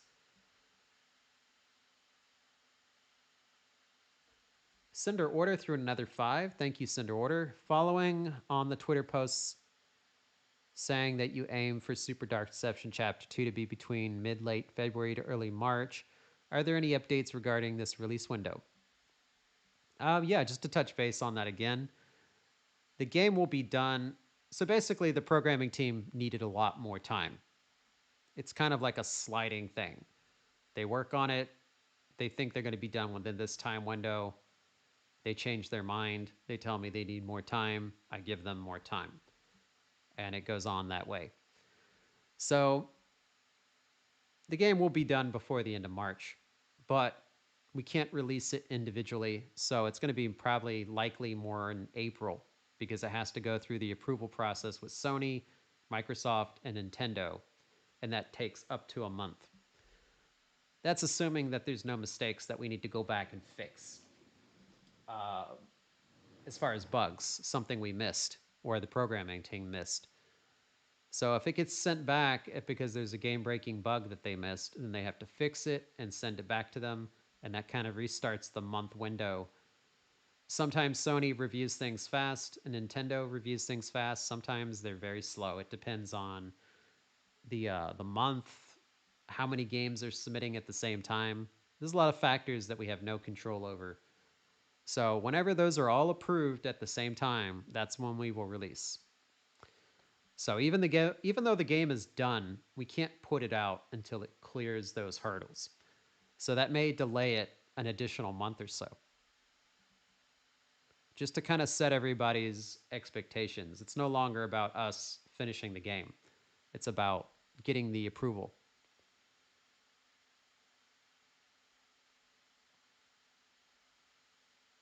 Let's see. Mythical Marcus threw in 100 sec. Thank you. I love you, Vince. By the way, we get Puppet King and Joy Joy Gang plushies. Well, first, thanks for the love. Second, Puppet King and Joy Joy Gang plushies. Yes. So actually, I talked about last live stream. We have a Joy Kill plushie coming from YouTube's, and also a couple other new plushies. I think for Agatha and Malik. I'm trying to remember all the characters. I think there is a new version of the Joy Joy Gang plushies though. So YouTube's has their own style, and so these new plushies look unique compared to the makeshift ones. I think they look really good. So we do have those coming. We're not doing Puppet King yet because we would probably time that later for when that chapter with Holiday Horror actually releases. We would put out the plushie around that time so that it kind of matches up. Let's see. Jonas threw in 15. Thank you, Jonas. Hi, Vince. I just want to say I will always support Dark Deception. Thank you. The fans that always support Dark Deception are the reason we continue trying our hardest to make Dark Deception awesome. We'll do our best for you guys, for all of you. So until it's finally done. ADW threw in 500 yen. I think it is yen. And Silent Shopper and LBDT, I don't know what that is. The Run for Your Life voice. Is it just for scary tension or does it have lore meaning like Soul's Warning? It does have meaning. I think it's more for scary tension though, because you definitely want to run for your life in holiday horror if you're in a bad situation. Kevin Kroc threw in €5, but it looks like his message was retracted. So thank you for the support again, Kevin Kroc. He's done multiple donations. Gamer Zone threw in 40. What is that? Okay. Will Chapter 5 come this year? I'm not going to answer anything with... If I say yes or no, nobody's going to believe me anyway, so I can say yes. Or I can say no. Maybe if I say no, you'll believe me. And if I say yes, you'll doubt me. But in general, I don't answer Chapter 5 timeline questions. Sorry. Kevin Croc threw in another €5. Thank you, Kevin, again. Why 1,000 soul shards? When's the console version coming out? For what? I assume you're talking about Dark Deception. 1,000 soul shards would be the collective amount in the entire level, not just like one zone. I think it would take way too long to collect 1,000 soul shards in one zone.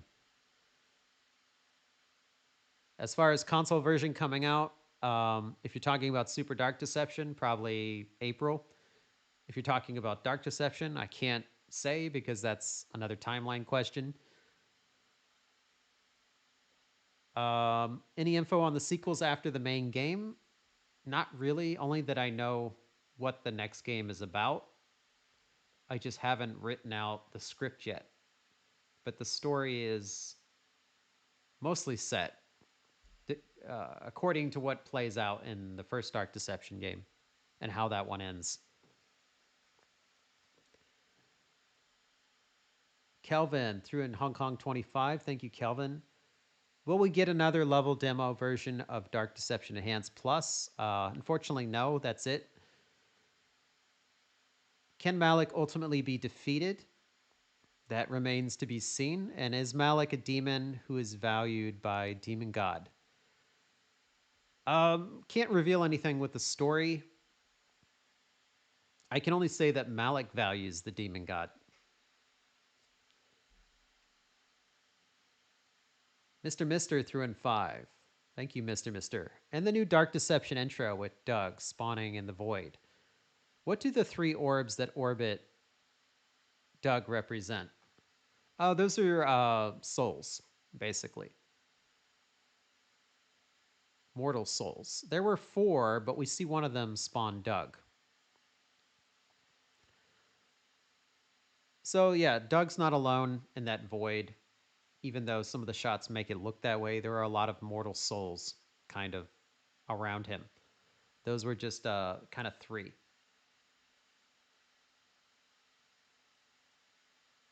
Puppet King, 69, threw in a $2. Thank you, Puppet King. Is the Star Army model the Nixon Monsters and Mortals model? No, the two actually aren't related, even though they look very similar. Um, that design is actually based on something else. It's more like that Monsters and Mortals model was based on them because they were designed a long time ago, roughly, but they existed.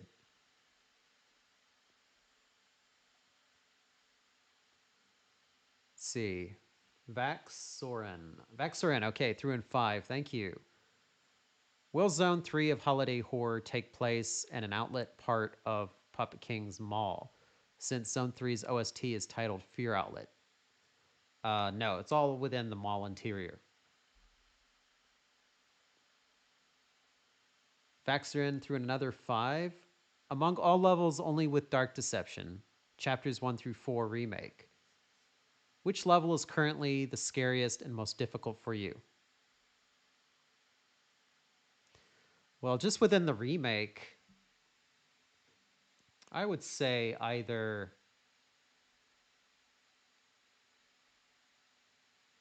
scariest. Scariest, I would say either Elementary Evil or Stranger's Sewers. If it's based on actually being scary or fear factor, maybe Deadly Decadence.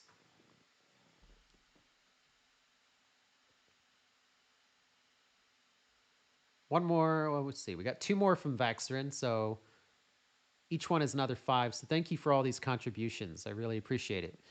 Will the first boss fight take place before Puppet King makes his first appearance to us in Holiday Horror? Oh, you mean like the mini boss fight encounter? No. Would you consider a Dark Deception remake trailer for the summer? Oh yeah, of course. So when we do the remake, it's going to get a gameplay trailer launch trailer as well. So it's not just going to like come out and that's it. It will get a whole launch event as well for each one. Same way we're doing with Super Dark Deception.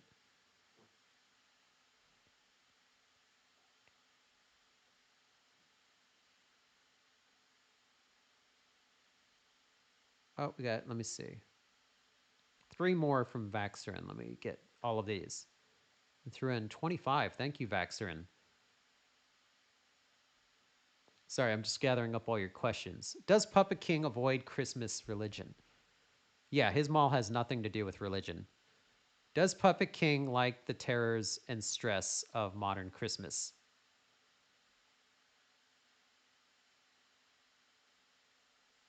I think it's just more the mall is based on the materialism of Christmas.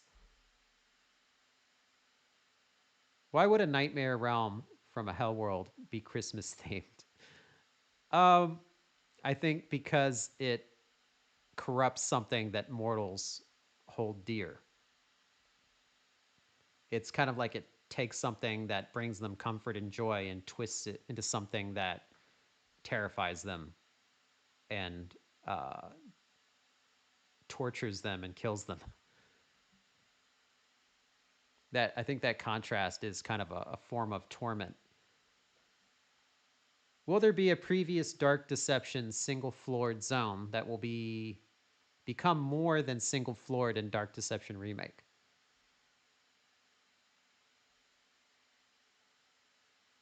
Oh, so will like a single floored maze zone become multi floored? Um, Maybe torment therapy.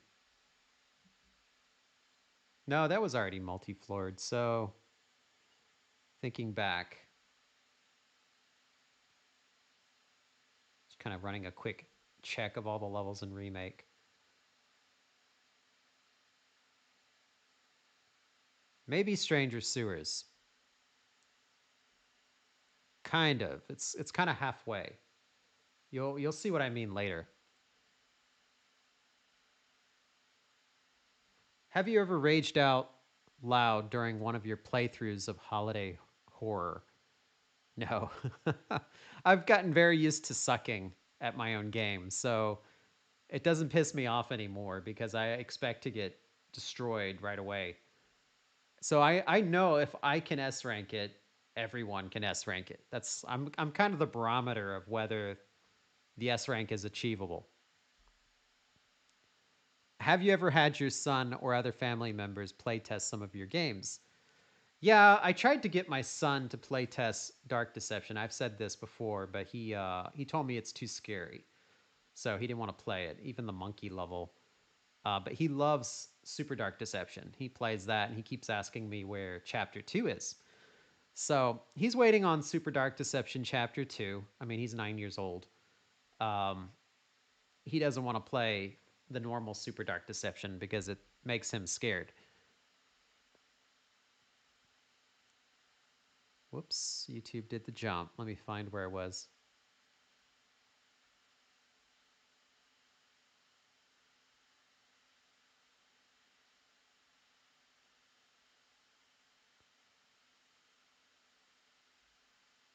Okay, I'm back. See, Lonely Mage through and two. Thank you, Lonely Mage. How is the Minecraft Dark Deception coming along? Actually, that's a good question because um, Dark Deception Minecraft so far is kind of in limbo. And that's not anything that's our fault. Um, Microsoft has a very weird system for approving for Minecraft, and it's a long wait. They're kind of weird about branded games on Minecraft and who is making the branded content to put onto the Minecraft marketplace. So, because of that, there's a long waiting queue, and they don't seem like they're in a hurry to approve anything, which is kind of strange. I always thought like the market was like Roblox. You make something, you put it up, it gets approved through an algorithm or through a review team, and then it goes on sale. But actually, it's not. It's Very strange process that I can't elaborate on too much because, NDAs. But I'm not exactly confident anymore unless they show me some urgency to approve our uh, add-on that we're making for Minecraft. Unless Microsoft shows more urgency to kind of clear their queue, I'm not exactly confident that it's going to go out this year. So I think we're turning our attention now more to Roblox and Fortnite. So if Minecraft's going to kind of drag their feet on giving us approval, then we'll focus on Roblox and we'll focus on Fortnite and do more content for that. Some things are outside of my control. Let's see, Lewis threw in another 2 reals. Thank you, Luis. The demon mode will be added in Enhanced Plus and Super Dark Deception Chapter 2. Um, yeah, oh, well, you're talking about the difficulty modes. The demon mode won't be added until Chapter 5, Chapter 3, when the game is complete. See, Alex and Banchav threw in €5. Thank you. Will the reworked Barely Buried have us actually collecting all 7 ring pieces? Currently, we don't get that one from Monkey Business. We just have Speed Boost in Zone 3, and we never collect the one from Mascot Mayhem. Yeah, we've already fixed that with the remake. So it's all corrected now. There were a couple issues with the original game.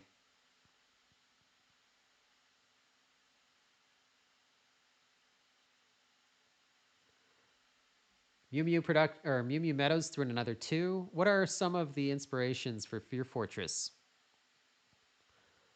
Um, Inspirations. I guess you could say Labyrinth, the old movie Labyrinth from Jim Henson.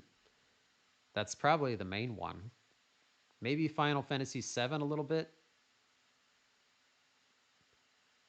So yeah, those are the 2 off the top of my head.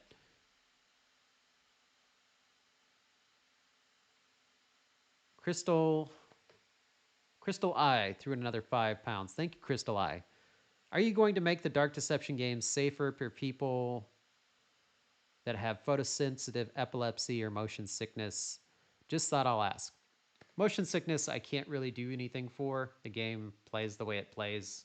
It's designed to be a maze runner. You have to run. Um, Super Dark Deception is pretty much the compromise for people with motion sickness that can't watch 3D first person games. So I advise if they have strong motion sickness to play Super Dark Deception instead of Dark Deception. And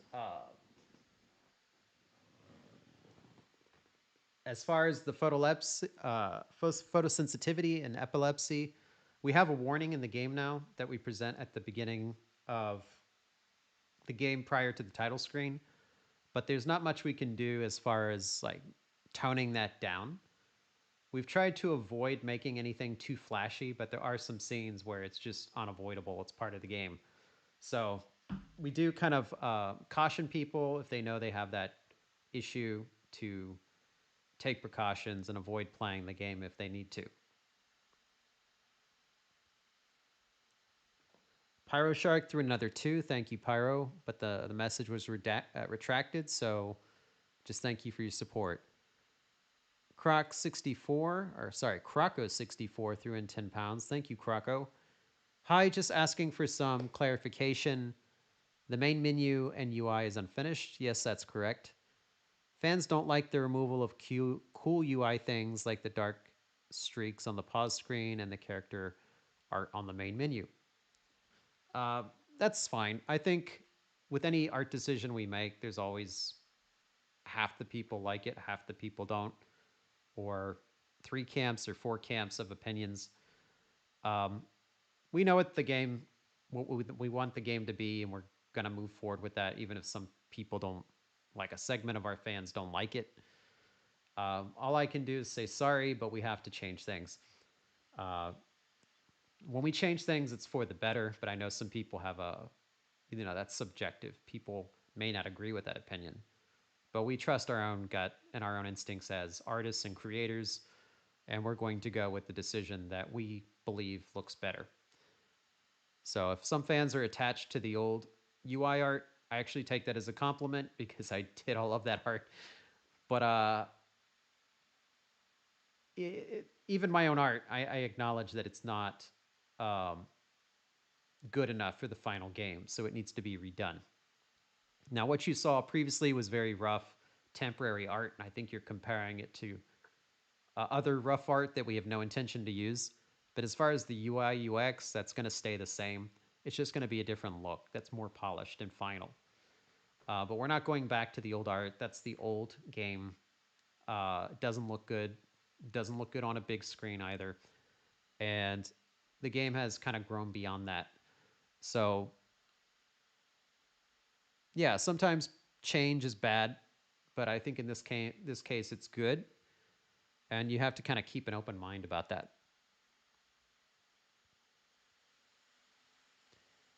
See, Marshall threw in €5. Thank you, Marshall.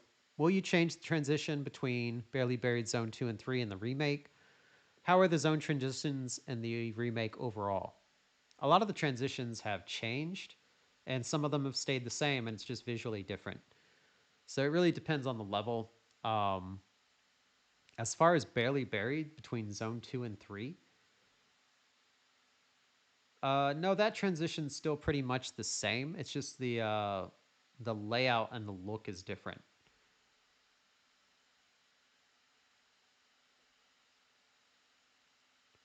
Let's see. Ledesma threw in 5. Thank you, Ledesma. How many S ranks? Sorry. Will how many S ranks we have effect on how good or bad an ending is? Not really. It's either you have all the S ranks or you don't. Those are the only two variables. So there's no like special ending for having 4 and a special ending for having 8. It's either you have them all or you don't. Those are the only two outcomes. Will Bierce's new Super Dark Deception lines be added into the remake? Yeah, you're actually hearing lines from the remake. They're just appearing in Super Dark Deception first.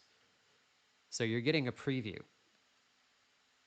Anything that's a voice line in Super Dark Deception is a voice line in the remake. New power before entering Holiday Horror. Oh, so what is the new power? There's no new power entering Holiday Horror because Mama Bear never had a ring piece.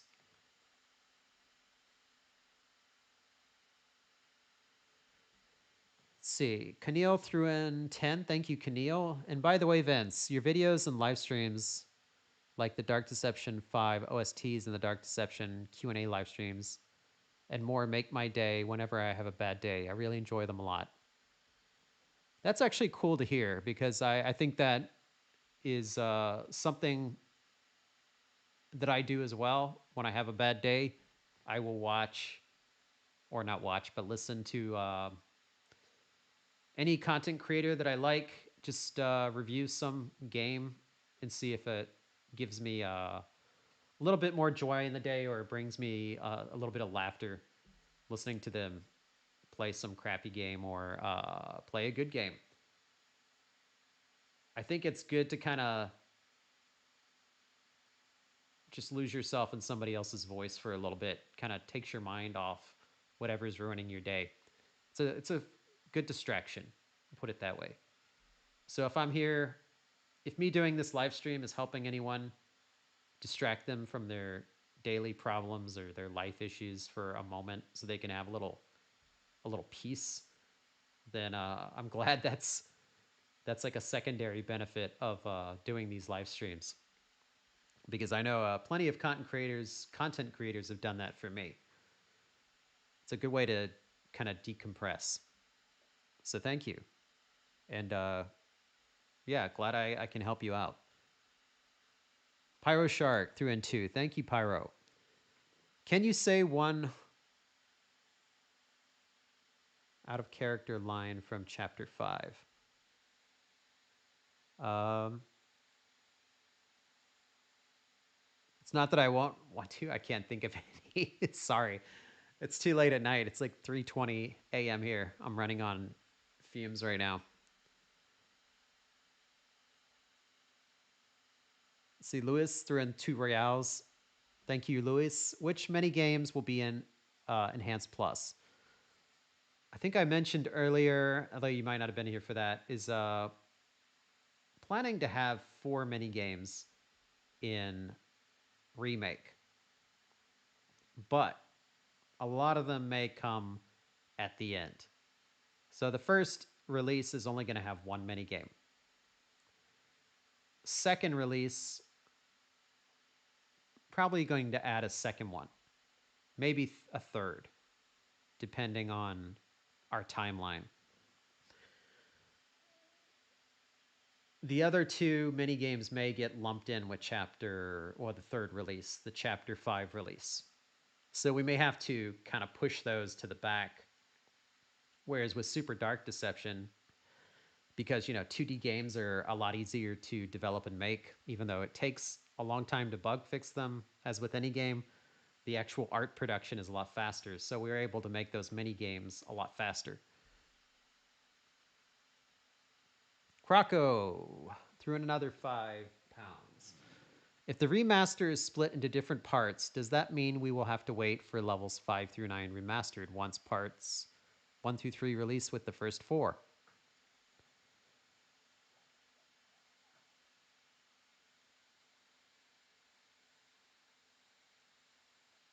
Yeah, I guess there will be a wait in between, yes. How long that wait is depends on just how long it takes us to finish it up and get it approved. But ideally, the gap will be much smaller than if you waited for us to finish the entire thing all at once. And it'll be the same thing again for the last, let's see, one, two, three levels for the final release. 10, 11, 12. Yeah, three. See, AKA Ike threw in 10. Thank you, AKA. Personal question.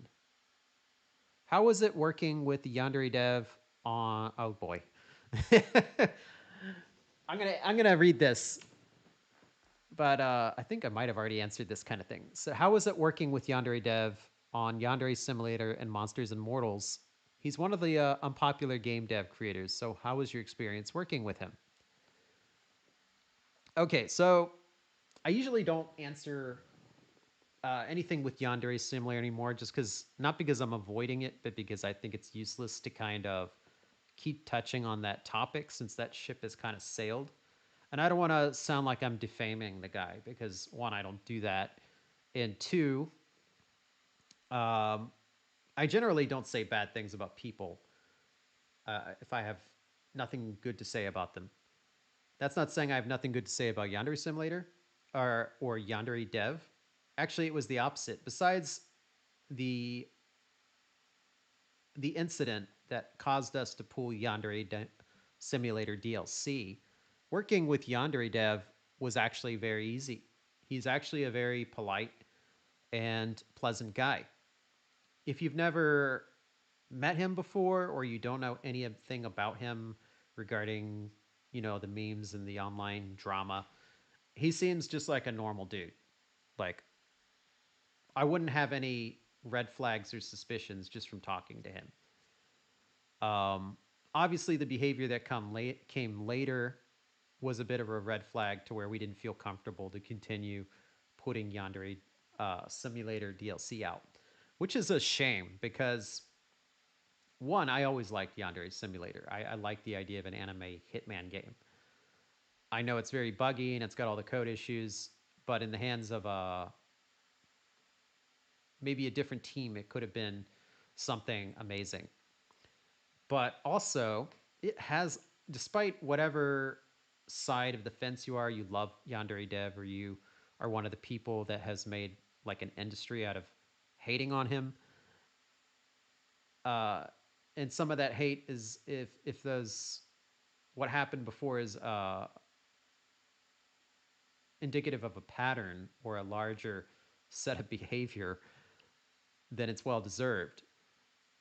but the Yandere Simulator brand is still popular. That DLC outsold most of Monsters and Mortals DLCs for a 1 month span. And the 1 month it was out, it sold more units than some of the other DLCs. If it had kept going for a year, it probably would have been our top DLC on Monsters and Mortals as far as sales. So it was actually very painful to pull that after only 1 month because we put a lot of work into it. That was like our personal work. Wait, what happened?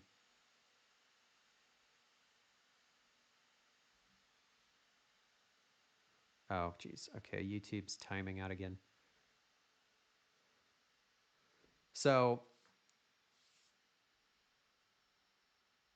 it was an interesting experience. And I won't delve too much into it, but I think I genuinely hope that he rights his ship and finishes that game, and people can play a an awesome final version of Yandere Simulator. Like I don't believe anyone's above or beyond correcting themselves if they get the proper help.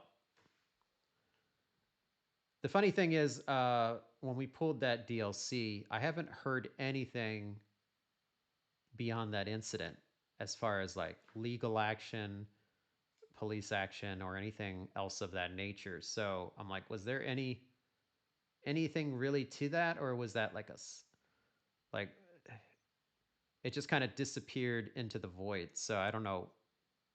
I really don't know anything about that situation anymore, or what's real, or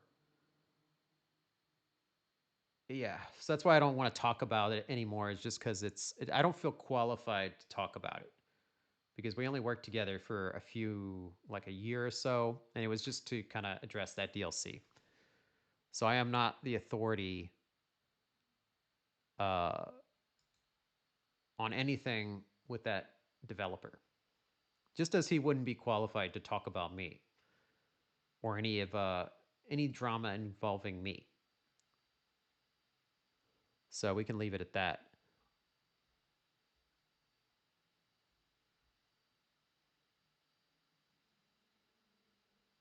Let me see. David threw in 5. Thank you, David. Will Torment Therapy, Mascot Mayhem, and Barely Buried ever be added to Monsters and Mortals? Yeah, that's kind of what we're planning to do. It really depends on the continued fan support. So, Monsters and Mortals has been doing very well on PlayStation with PS5 and PS4. Um, it's on pace to outsell Steam within a year as far as like how many units we've sold on Steam. So that's phenomenal. Because of that, it opened the door to adding a lot of new content to Monsters and Mortals, which is what we've kind of roadmapped out. So on the roadmap at the end of the year or towards the end of the year is adding in the missing Chapter 4 levels from Dark Deception and the two missing characters, Mama Bear and Trigger Teddy.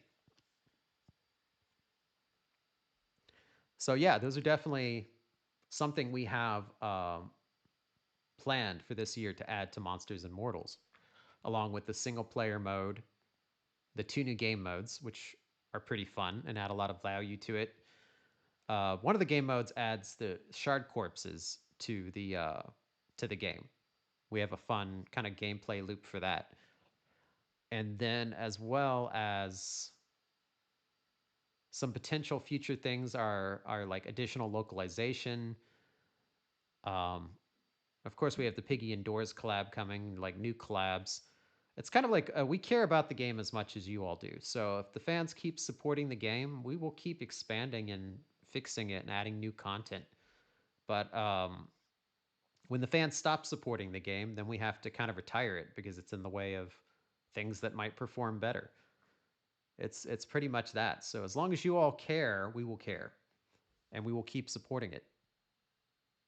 And as far as Chapter 5 levels, It kind of falls under the same criteria as if the fan support is there, we absolutely would add Chapter 5 levels later and make a map based on them. Mitchell Flowers through N2. Thank you. Is Super Dark Deception Chapter 2 coming out this month or next month? Likely next month for all platforms. AKA threw in another 5. Thank you again. Can you tell us all the franchises that weren't able to get into Monsters and Mortals? It's not that they weren't able to get in, it's that they either declined. I mean, they all declined. So they declined for various reasons. Um, it could be that they didn't think it was a fit with our game, or they just didn't want to be in Monsters and Mortals, or they just couldn't commit to it at this time. Some of them were kind of like a no, not right now, but maybe later type of situation. That's pretty common with licensing. If you go to licensing other IP, I think probably 80% of them are going to tell you no, unless you throw a bunch of money at them, and then they might be like, oh yeah, sure.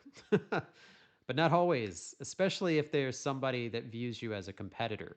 That can complicate things. Um, so yeah, I would say the ones I've already named a few of these, so a lot of people already know these. But I think we talked to Puppet Combo. We had Sega with Catherine for a little bit. Um, Obviously, Bendy, FNAF, Choo Choo Charles. Trying to think who else. Baldi's Basics. Um, Trying to think, did I miss any? I think that might be it as far as the nose. Yeah, I think that's the end of the list. I don't know, I can't think of any others off the top of my head that declined. Um, I was going to say Little Nightmares, but no, they never said no. We just couldn't reach them. So Little Nightmares is still on the table as a potential.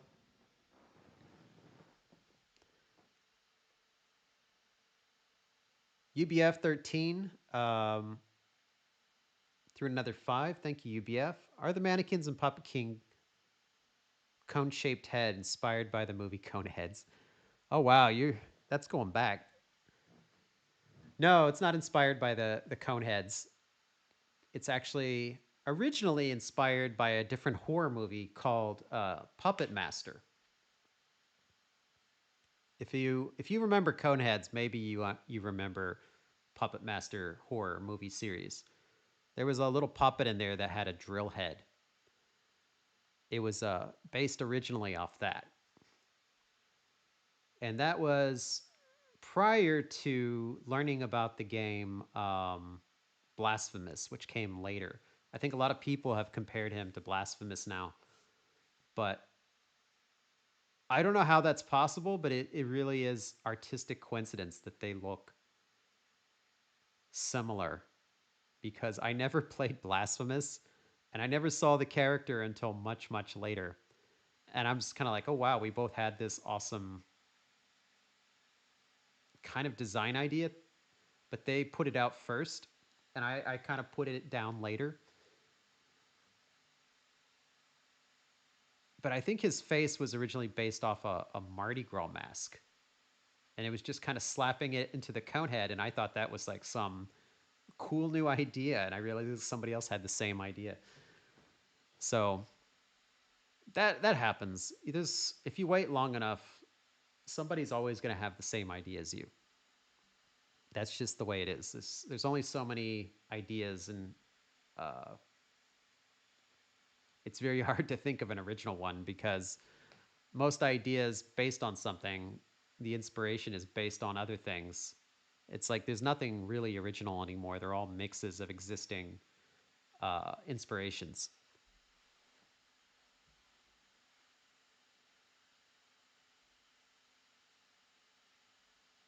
See, Mister threw in another 2580. Thank you. Okay, so this one is the actual last donation. Is Elementary Evil's new school exterior just for the opening, and when will we get the next OST release? Thanks, or have a good night, because you need it. I do. You can see me kind of like petering out. Elementary Evil's new school exterior, it's not just for the opening. It has a larger role than that. It is limited, but it does play a larger role than just, walking in. As far as the next OST release, I was actually thinking like almost putting one out today, but I didn't. I felt like I didn't want to drop one too close to the voice reveals because those need a few days. Maybe next week I'll do another OST track. Probably something from the remake. Crystal Eye threw another 20. Thank you, Crystal Eye. I'm glad that you did get my portfolio. This is my CV and my portfolio and the artwork I have done. There's a contract or contact me tab in my portfolio. So if you have any question, don't be afraid to contact me. I don't bite. You might. Since you said I don't bite, I don't know if I should trust that. But like I said, we can discuss that through an email. I'm trying to think what email I gave you last time. I think it was just contact. There's another one called Glowstick Gamer at Gmail. That's like another secondary support email. You could send it there as well if you haven't already. I don't remember if I ever gave you that one.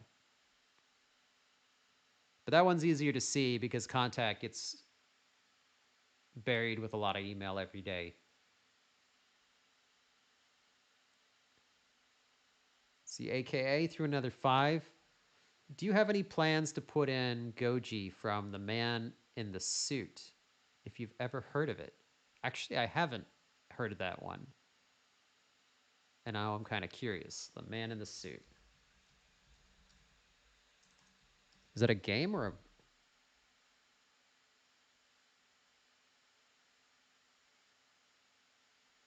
Man in the Gojira suit?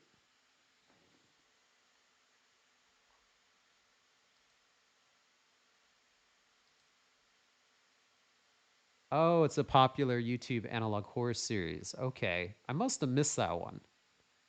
So I can catch that on YouTube. I thought at first it was like another game.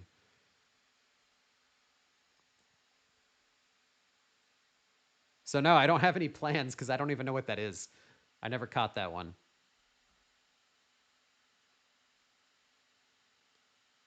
Let's see. Springy through another 2. To clarify, is the Holiday Horror with Enhanced Plus console exclusive? Oh, I see what you mean. Okay.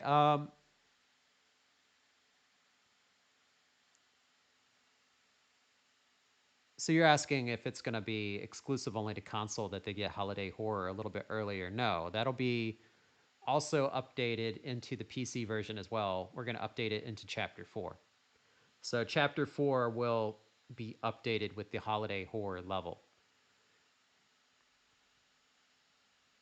So don't worry. Yes, PC users on Steam and Epic Game Store, you're not going to be like left out while everyone else is playing and having fun with Puppet King. You get to enjoy that too.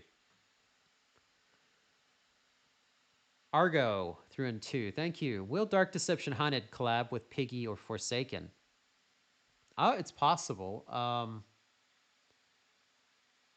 haven't really discussed that with Minitune yet as far as Piggy, and I don't know anybody from Forsaken team, but I think Exclusible has a connection with them. So it really depends on whether they think that collaboration has a value, um, because they are a much bigger Roblox game. But it's not like impossible or off the table.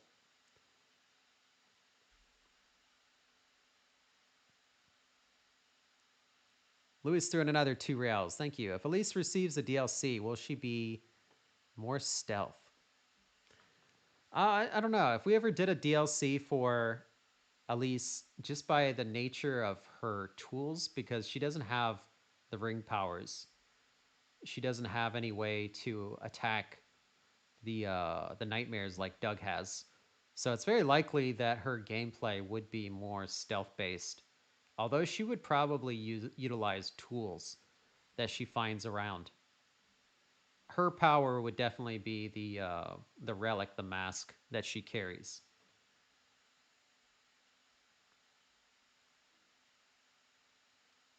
Oh, hold on. YouTube did its little jump again.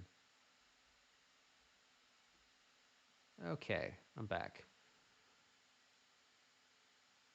Let's see, Kevin Croc threw in another 10 euros.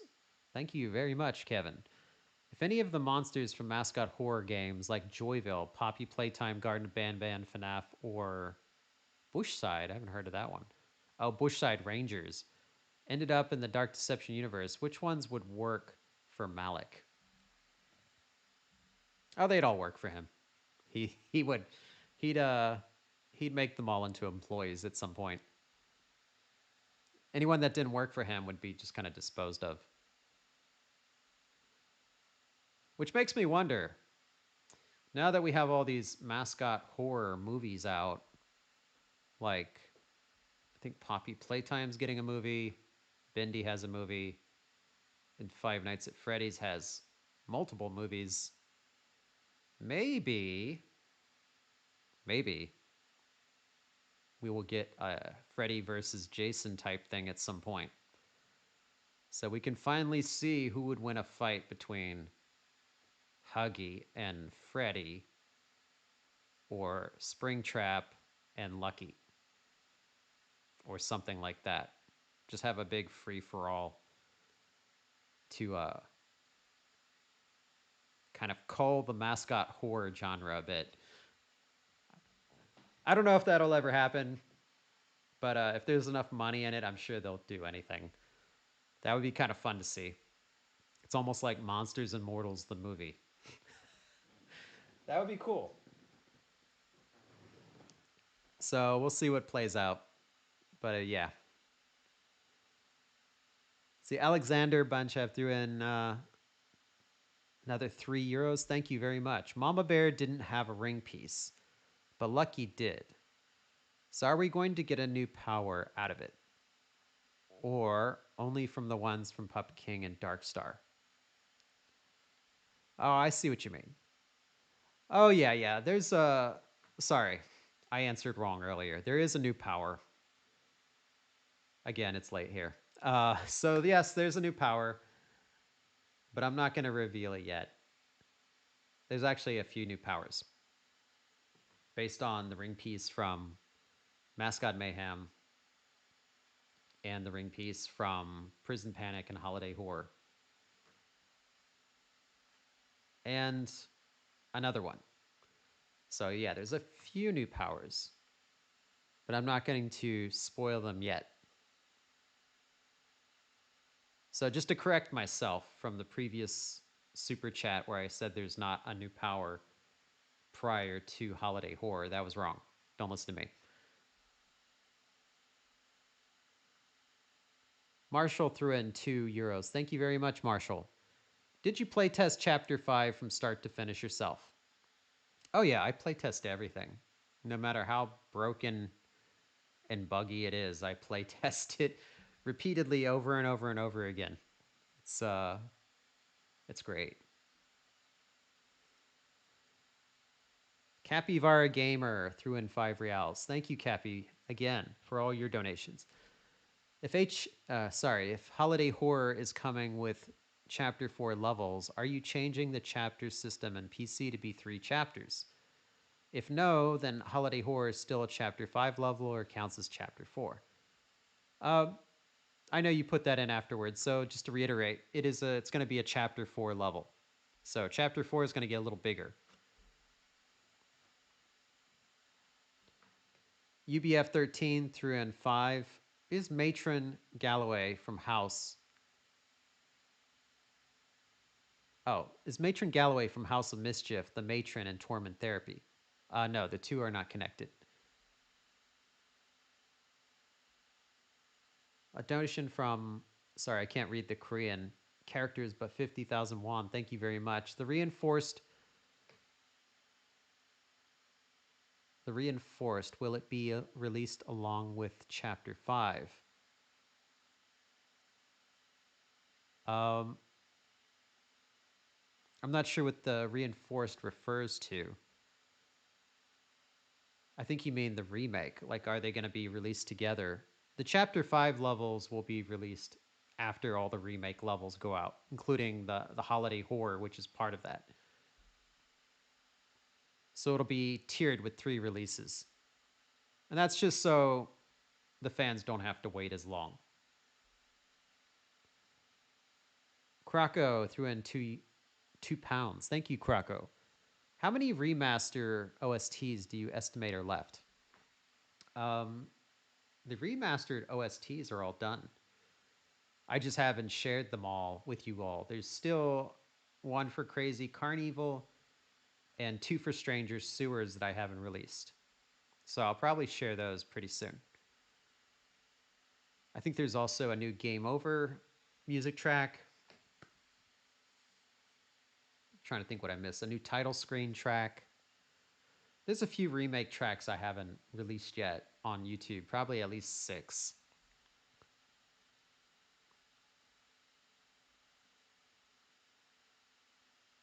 Let's see.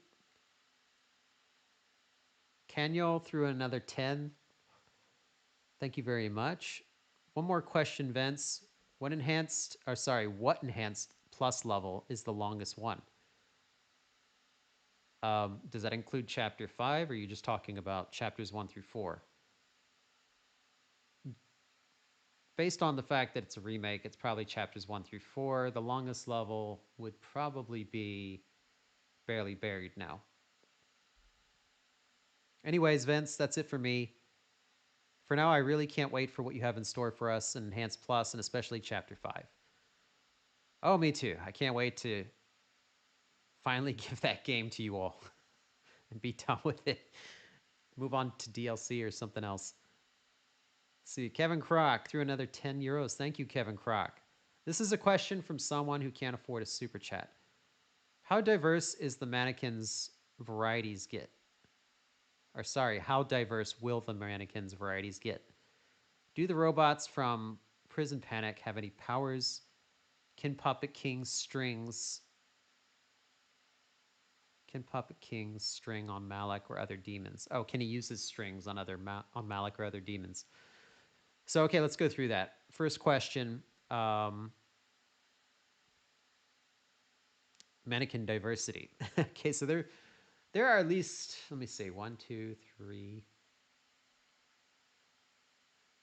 There are probably 4 different mannequin forms for the minion mannequins, the red stalkers. Maybe 5. Although I'm counting some stuff I'm not sure if I should be counting. We'll just say 4 to keep it safe. So there's about 4 different types of red stalkers. No, I'm sorry, it is 5. I count. Okay, 5. There's 5. And do the robots from Prison Panic have any powers? They have abilities. They don't have any like magical powers or anything like that. As far as Puppet King using his strings on Malika, other demons, yes, he can. His strings affect everything they touch.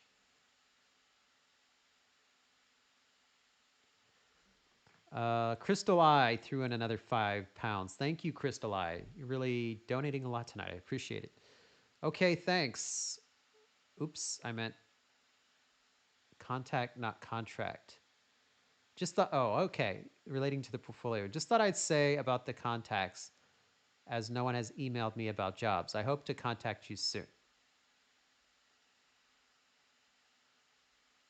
But you didn't mention the email, so I still don't know after you gave you that email previously, but I just gave it to you, so now you have it. If you didn't, so just use that one I mentioned, the Glowstick Gamer at Gmail. Chapter 5.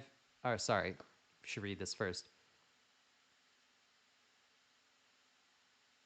This is the member that's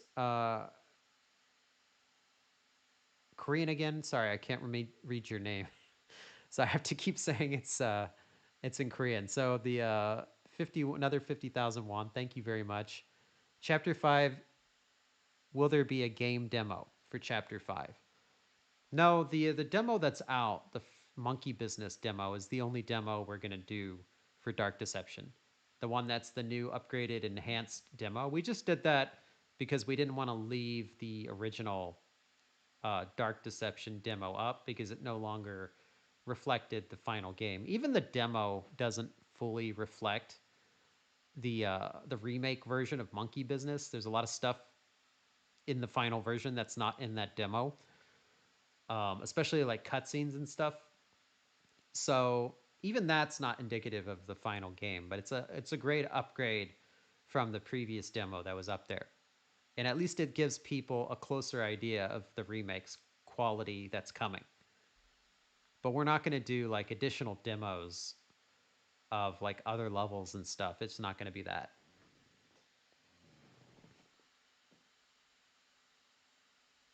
Okay, the Ledesmas threw another 5. Thank you. What an OST, or sorry, with an OST called Mortal Puppets. Does that mean holiday horror has enemies called mortal puppets? Kind of like with Joy Kill. No, mortal puppets kind of refers to Doug. He is the mortal, and Puppet King can turn him into a puppet.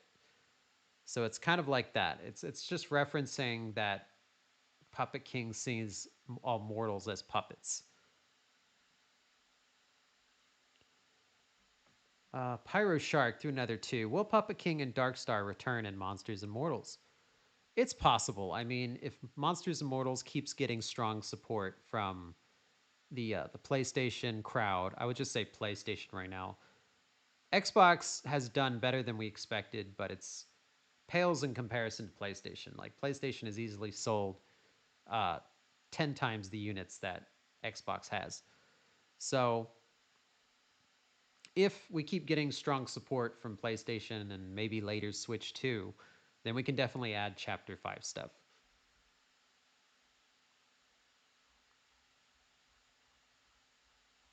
All right, that's it for the super chats. Thank you to everyone that put in a super chat. And I really hope I didn't miss anybody from the previous Borked live stream because I saw some people had put super chats in, and I really hope those get refunded immediately if they were put in, if that transaction did go through, because that was like a aborted live stream. So now let me look at real quick if we have any questions in the email, and then we will call it a stream. So let me check that real quick. And then I'm only going to read ones. I'm only going to read questions that aren't like repeats of what we've already answered, just to kind of keep it interesting.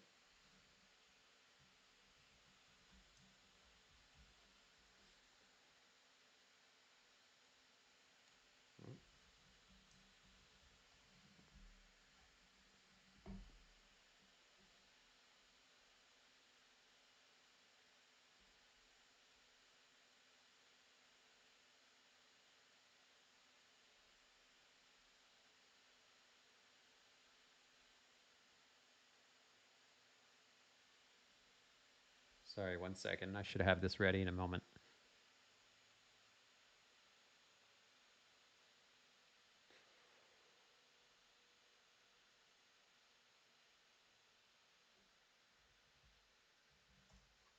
Should have pulled this up earlier, but I didn't. Not fully prepared. Alrighty.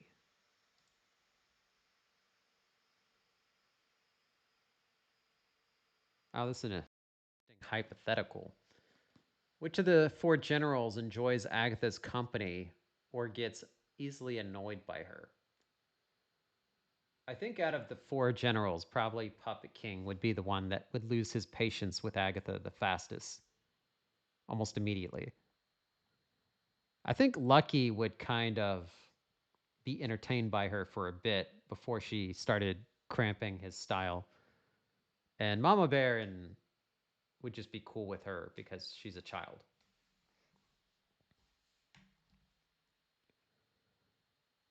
Darkstar too. She would just see Agatha as another fan.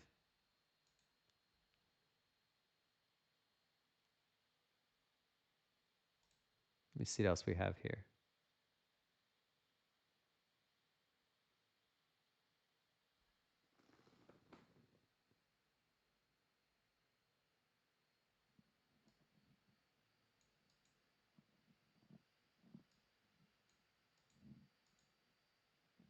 Oh, this one says, "Who's on Glowstick Entertainments?" This is from James. I'll just say the first name, James. Who's on Glowstick Entertainment's core development team? And is it true that you have a separate team of people working on Monsters and Mortals? So yes, one of the big drawbacks for Monsters and Mortals before was that it was just me and Nixon working on it, but now we have an actual team of people, which is why we can do all of these extra things that we couldn't do before. I think Nixon was never like really into Monsters and Mortals as a game, so now we have people that are dedicated to it, that are more passionate about it, and that know how to do things like the single player and stuff. We can actually add a lot of stuff that we couldn't add before. So that makes a big difference for Monsters and Mortals. That team is about 5 different people, 5 programmers. So we actually have a dedicated programmer team to Monsters and Mortals now. Whereas before it was more of kind of a scrappy little indie duo, which wasn't very good for the game. And as far as the core team, uh, we keep it pretty small. We have some new people that I think are kind of part of the core team, but I'm not gonna like make their names public because they didn't ask me to do that. And I know the fan attention that happens when I name people on our team, as far as people like uh, harassing them or trying to start personal drama with them. Um, if they ask me to reveal their names and share, then I'll be happy to.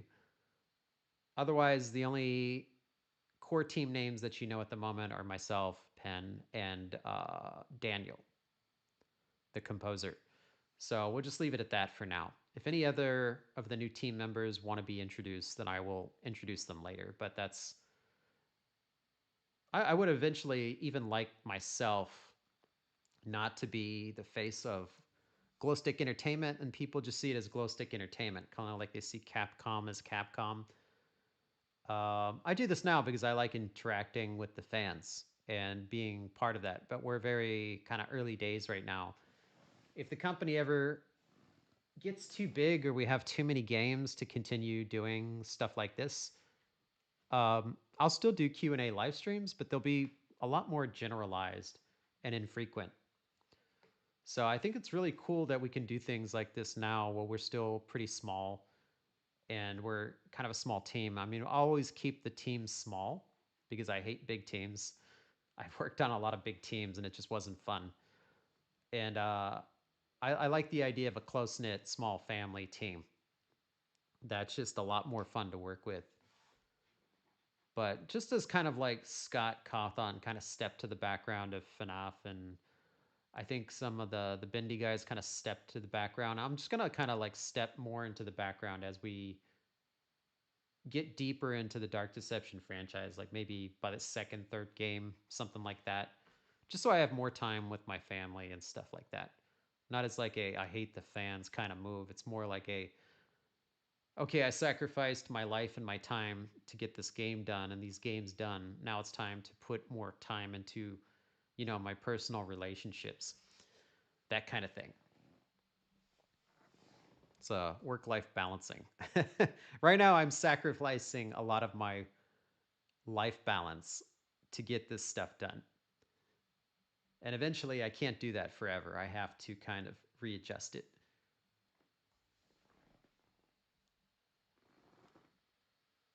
Let's see if we have another one. That was an interesting question.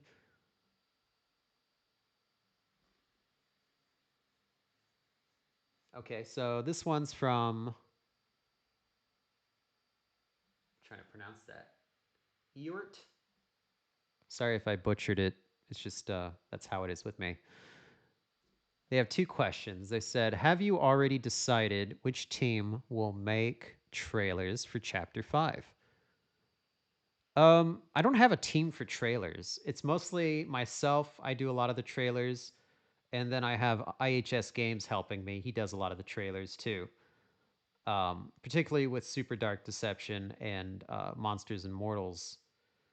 I usually handle, unless you're talking about cinematic trailers. If it's gameplay trailers, it's myself and IHS Games. If it's cinematic trailers, I have a team for that. Yeah. So it really depends. I don't anticipate us doing any more cinematic trailers because we already did that. The next trailer is going to be pure gameplay. Maybe we'll do a few like rendered cinematic shots mixed in, but at that point, I just want to show pure gameplay. So I don't think that team's going to focus on trailers anymore. They're working on the actual in-game cutscenes. Second question.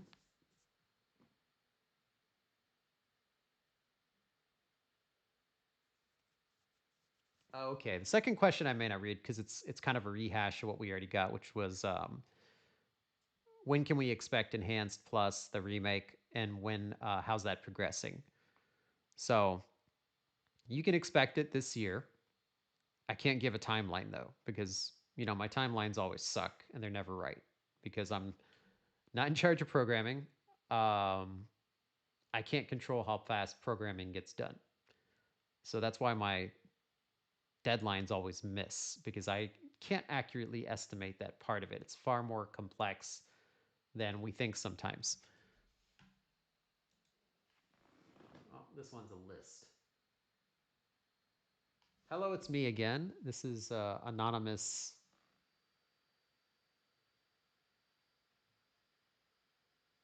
Fasola. Anonymous Fasola. Okay. Says thank you for doing your Q&A 3 days before my birthday. Well, happy birthday to you. Um, I guess you've got 3 days to go, but happy birthday in advance. And you, for your birthday, you've got 6 questions. So let me go through all of these. I'll look at which ones we haven't answered yet, and I'll do those. Sorry, I'm gonna have to,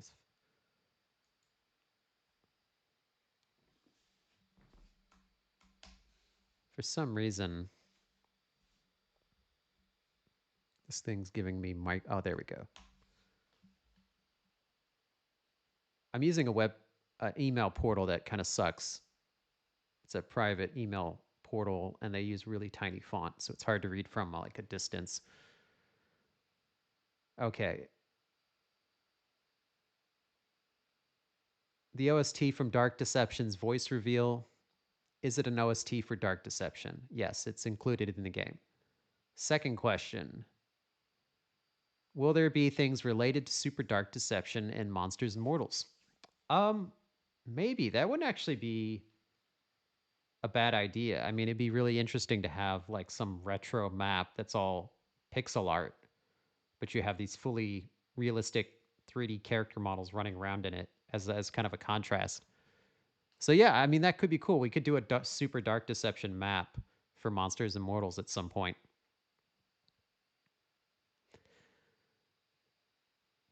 Number 3, will there be more voice reveals for common enemies from Holiday Horror and Prison Panic? Not common enemies. There is another character, maybe for Wicked Ways, that I can voice reveal later. Um, but that I might actually be a spoiler. Maybe not.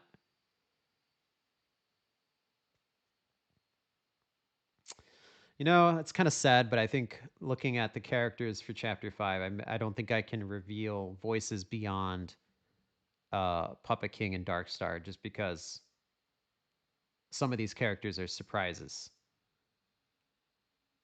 So even though I'd like to reveal them, it's just not a good idea. See, number 4, will we meet another person? Expecting Tammy and Elise Hauser. Yeah, so you do meet other people inside of Dark Deception now, starting from actually as early as Monkey Business. You will run into other mortals within the mazes. It's not going to be such a dead, empty place anymore, like it was in the original Dark Deception, the Nightmare Realms. It's like Doug is the only mortal. Uh, there would be thousands of mortal souls suffering. It's very likely, even if they've all been, brutally killed within the mazes, that at least one or two might still be alive when Doug enters the maze and he might encounter them. So we do have some scenes and moments like that where he does encounter other mortals. He also encounters their remains as the shard corpse. So even if he doesn't run into anyone, he finds remains of other mortals there. And then, of course, there's Prison Panic, where you're going to run into quite a few mortals. So, yeah, Doug's not going to be the only mortal in the game anymore. Question 5. Is Puppet King talking in third person to us for the whole holiday horror? Yeah, that's a little bit of his speaking style.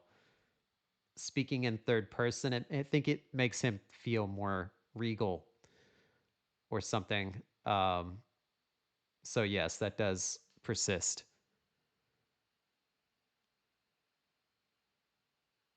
Question 6. Have you planned to start making Dark Deception 2 before or after Chapter 5 release?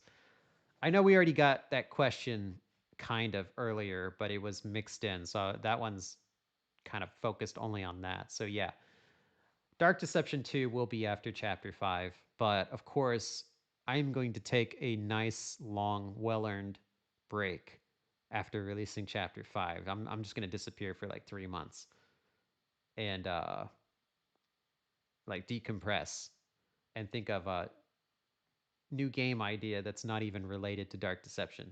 That's kind of my reward for finishing this, is I get to do something else before I jump back into Dark Deception with Dark Deception 2. So yeah, we have that planned.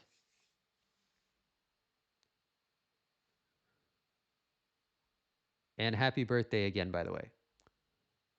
So I just realized we're coming up on like 3 hours. So I'm going to have to kill this here as far as the email questions. And let me jump back to the stream. Just see if there's anything else there I can address before we go.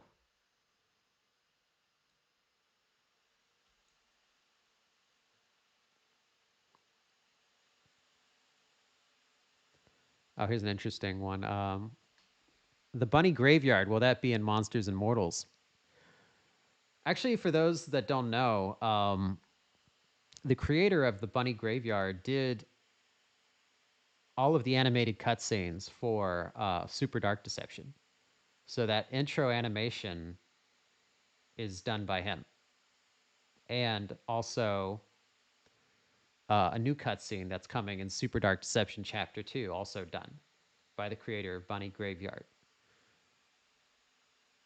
So I wouldn't say the Bunny Graveyard would be in Monsters and Mortals, but it's within the realm of reason that it might be in Super Dark Deception someday in some form. I don't know what that might be. It could be one of the playable skins or a mini game or something of that nature. It all depends on if that creator, that developer wants to collaborate in that way. But you know me, I like to collab, so it's always the door is always open for anyone that has a cool game.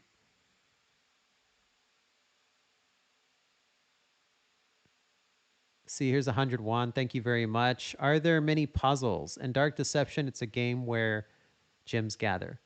No, I think that's what makes us stand apart from the other games is that we're not really a walk-in puzzle game. So games like Bendy and Poppy Playtime, and even to some degree like Resident Evil. I mean, it has the combat obviously, but there's a lot of backtracking and puzzle solving. Dark Deception cuts all of that out. I think in Fear Fortress, there's a little bit, there's like moments of that, but it's not really anything that's going to boggle your mind or stump you to where you can't progress. The focus of the design is all based on fast gameplay and action, not on slow puzzle solving. Um, I think there's only like certain scenarios where you have to kind of problem solve, not puzzle solve.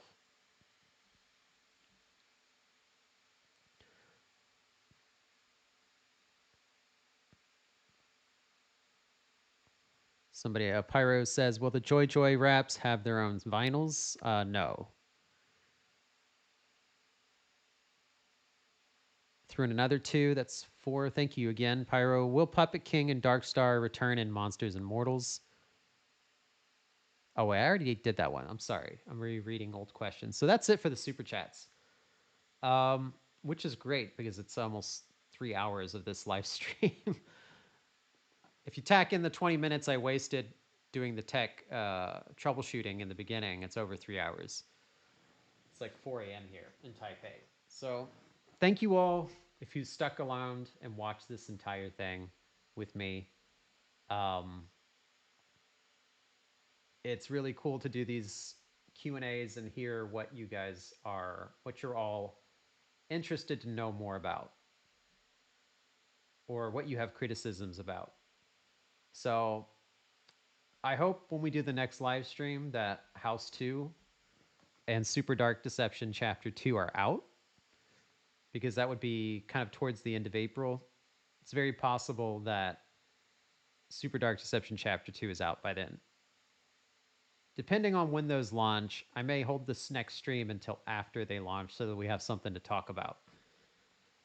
Um, but definitely that won't go beyond that. So we'll see, well, beyond like May. So we'll see what happens over the next 2 months. And then we have the barely buried map coming for our Dark Deception Hunted. So I think wrapping up March into April, we have a lot of cool stuff coming, like possibly 3 releases. And that's not even including all the cool stuff we have coming for Monsters and Mortals, too. So that's like 4 all releasing. 4 things all releasing at the same time within a month and a half. It's going to keep me busy. Um, Plus teasing you all with new screenshots and stuff for Dark Deception. So yeah, I've got a lot to do, and I'm going to be pretty busy. Um, Thank you again for all of your patience as we finish up this stuff, and for all of your support. Some of you have been here since 2018. Um, I hope at the end that you're happy with the final product in the game, and you think that the time was well spent for Dark Deception. And then same thing for the other games, like that we've fulfilled all our promises and delivered everything that we said we would. So until next time, I'll see you all again. Have a great day. Have a great night. And peace out.